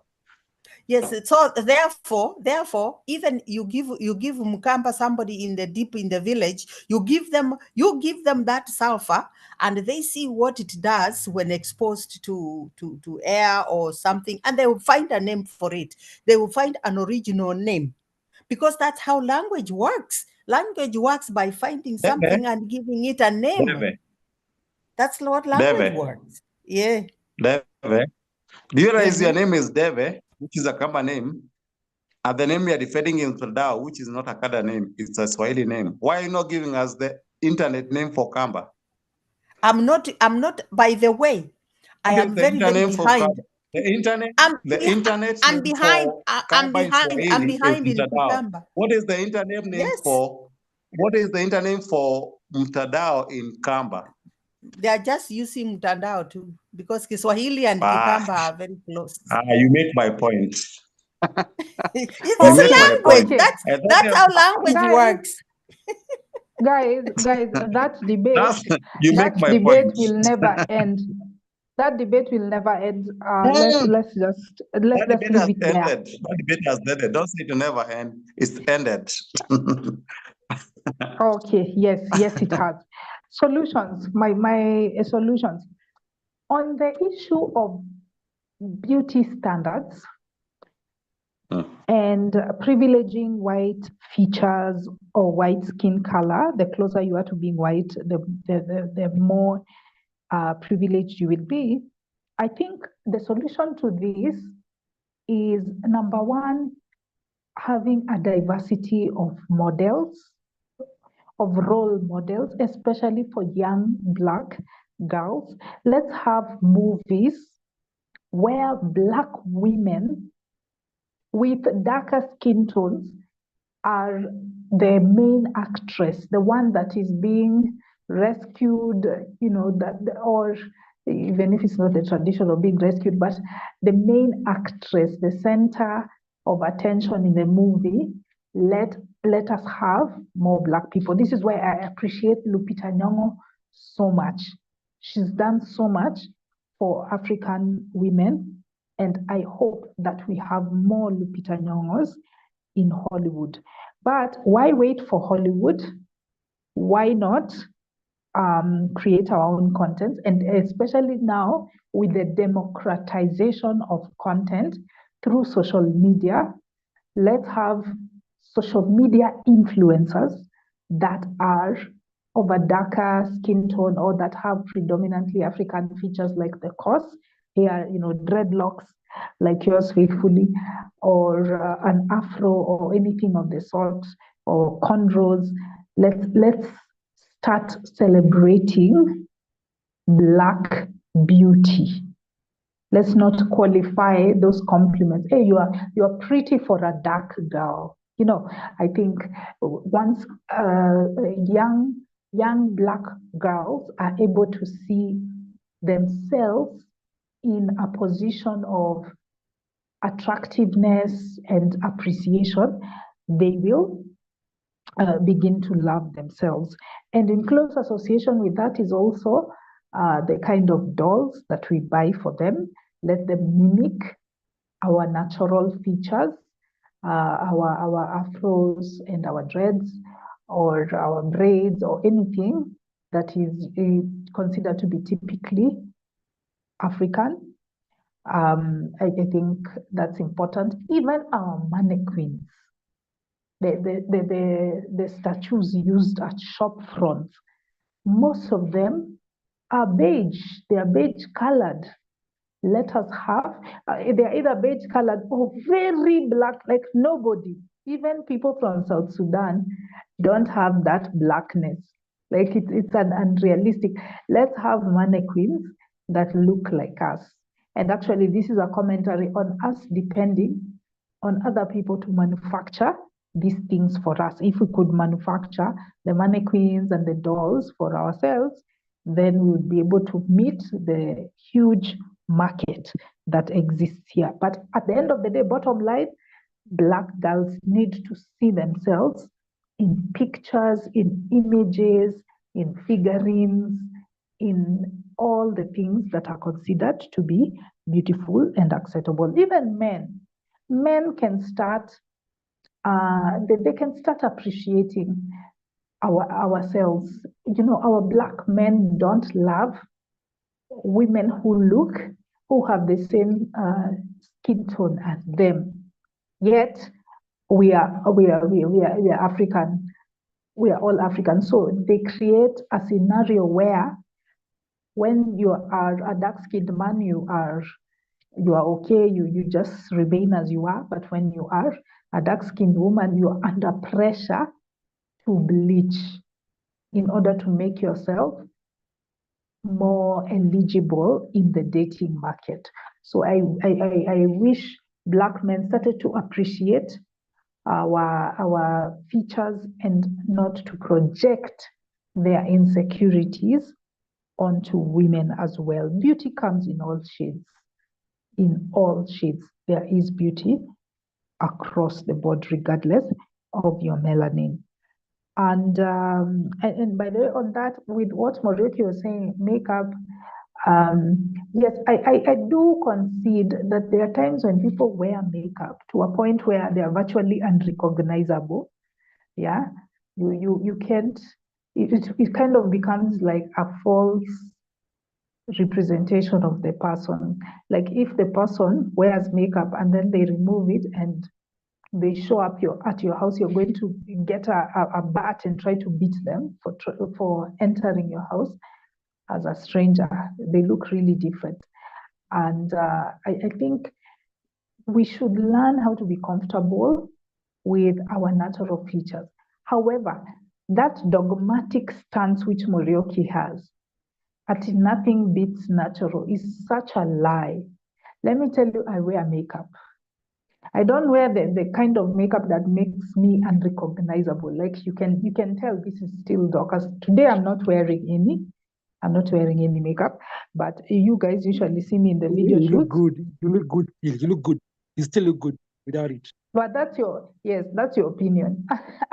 So as I finish that point I'm making, there are times when I don't wear makeup, and then there are times when I wear makeup. And I notice without a doubt, I'm not blind, without a doubt, I get privileged treatment when I have makeup. So when you say nothing beats natural, it's a lie. A makeup person, somebody who does their makeup well, and they choose good products, obviously, which are not harmful, will definitely look better. I get more compliments, I get more privilege. Men approach me more in the streets and everywhere. They approach me more when I am wearing makeup. Vis-a-vis when I'm makeupless, I almost seem invincible. So that is your subjective opinion. When you say people look better without makeup, that's a very biased or subjective view. But generally speaking, most people look better with makeup. It's supposed to enhance it. For most people, it does enhance them. And please don't conflate bleaching with makeup or any other grooming technique. I have no issue with anybody grooming themselves with any process, as long as it doesn't cause harm. The moment you cross the line into harm, like when you take bleaching tablets or you apply bleaching cream, that is dangerous because there are so many disadvantages that come with it. There's skin unevenness, there are blemishes, there is skin cancer, there are organ complications, kidney stones, even infertility is linked to bleaching. So bleaching is bad. Even putting chemicals to straighten your hair, those chemicals do have an effect on your body. So I don't endorse harmful beauty or grooming practices. But if a grooming practice is not harmful, or the harm is marginal, it's so small, like with makeup it's so trivial, then I have no issue with that. So I don't endorse that idea of dismissing all makeup wholesale. I think you can do makeup in an Afrocentric way. You know, the people who put those paint, you still wear makeup. It still preserves your natural African features. And then they even add the two dots or, that kanini, that line. It looks like tribal, a tribal dance, tribal artwork, yeah, but with a modern twist. So there's absolutely nothing wrong with wearing makeup. As long as it's not a harmful practice, then there's no issue. Another solution I would give is electing better leaders, patriotic leaders, not leaders who imagine that all white people are right. when they are making deals with them, when they're trying to sign a contract for an infrastructure project, when they're trying to get investors or people to come and extract minerals from our country, instead of them questioning the terms of that contract, they just accept because this person is white, because of internalized colonialism. We need patriotic leaders, people like Ibrahim Traore in Burkina Faso is proving to be a very patriotic individual. So here in Kenya, we don't have that. Our Kasongo here, he's really not what you would call a patriotic leader. So we need to have that. Another suggestion would be to build our economies, because some of these excuses they give, like the one they gave on service personnel being a lot nicer to white people, the one they gave is actually they want to be friends with the white person so that they can get a ticket out of our country, out of Kenya to the white person's country. They want to go there. Why don't we make Kenya habitable? Why don't we make our economy so stable and so rewarding that people don't see the need to leave? Like they're not desperate. They don't sell their souls, quote unquote, souls, quote unquote, in order to emigrate from our country. Let's build our economies. Another thing is to make our systems efficient, where you're having these lines, long lines, you're not catering to all those people, and you are starting to show discrimination towards your own people. That is a sign that our systems are inefficient. Why don't we set up digital systems that would eliminate all of that backlog, right? And they would eliminate the need to privilege white people over us. And of course, the last one is the one on education. I think we need to sensitize these service personnel, especially in the tourism sector. We need to tell them that you are making things worse for your own people. You are exacerbating the cycle of inequality by treating your own people like crap and privileging white people, because out there in the world, they treat your people terribly. Please note, I'm not advocating for reverse racism. Reverse racism is where you start treating white people like crap because of colonialism. No. What I'm saying is let everybody be treated equally. So we can educate those service personnel. We can educate all the other people, government agents. We need to, or the people in the business world who are giving white startup founders money. Let's educate them on these things so that we can fight the scourge of internalized colonialism. That's it for me. I see Morioki's hand is up. Morioki, what did you have to say? Yeah, thanks, Dorcas. I know a lady who couldn't go out of the house without makeup.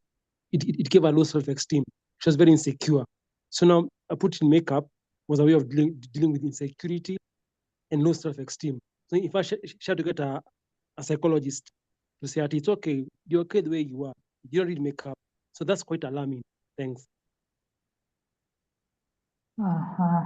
Yeah, of course, that's an extreme case, Morioki, of someone who can't leave the house without makeup. Now it's like you're a slave to it. That's an extreme. But we have people who leave the house. Some days they leave the house without makeup, some days they don't. And they have a right on those days that they wear makeup to do so. It doesn't have to be an all or nothing. When it's an extreme, anything if taken to extremes is poisonous. Right. Oh, I see Neva is suggesting a book, Black Skin, White Masks. Where? No masana, thought-provoking. So unless It might be available in e-books. I don't know if it is available in e-books. I found some sites. I'm going to share some sites for free e-books. I don't know if they are available in Africa, but I'm going to share some sites that I found where I'm able to get free e-books. Yeah. Thank you. All right. Okay, thank you as well. I don't know if anybody has some closing remarks or a burning final thing before we call it a night. I think, Because Juliana, Neve, you've not said. The book is about what? Just a brief. What's the book about, Neve? It talks about what, please? Just briefly. It just brings to attention the things that have to be healed, the things we have to be healed from. Just brings out to attention the psychological issues that whether we are aware or not. You know, that's a problem with humanity. There are so many things we are not aware of, but in how we behave or how we react, then the thing shows itself. From because of where we are coming from. It is not just colonialism. It's how we've been treated and treating each other since all those years. We are not only treating each other that way, we are being treated that way. There's going to be some effect. Also be some pain. Okay. Yes. Thanks. Yeah. Okay. Great. Juliana, you've not said anything tonight. Are you there? Are you alive? Yeah, hi. Can you hear me? Yes, it's Can you like hear you're in me? a hole. Yes, we can Yeah, hear you. I'm driving to work. My computer failed. My laptop failed, so I called help desk, and so I have to drive to get a new one before they leave. Because I was working all afternoon, I didn't have time to participate, but I was listening. Very interesting. Okay. Yeah, I thank you. see. And I'll go review the YouTube after. Great, great. Yeah, thanks. Thank you. Thanks, Juliana. So, members, I think we can call it a night. I'd like to thank all the participants, starting with Morioki. Thank you, El Maestro, for your input. Washira, who kept going on and off. So he would sometimes take us back to the things that we had discussed because he had left. But thank you, Washira, for your contribution. Thank you, Stano. Thank you, David, so much for your vast input. Also, Eugene, you had been lost for a while. We are glad you're back and you had some very powerful points to share. Thank you, Kalia. I think he spoke for a while, but then at some point had to leave. And then there was also Slim, who was on the sidelines. I was hoping he would have said something, but it's okay. At least he attended. So this time we had a relatively higher attendance than the previous one. And those were very interesting ideas that we exchanged. So I wish you guys a good night. Let's meet next week for yet another topic. Good morning, everybody. Good Bye. night. Bye. Bye.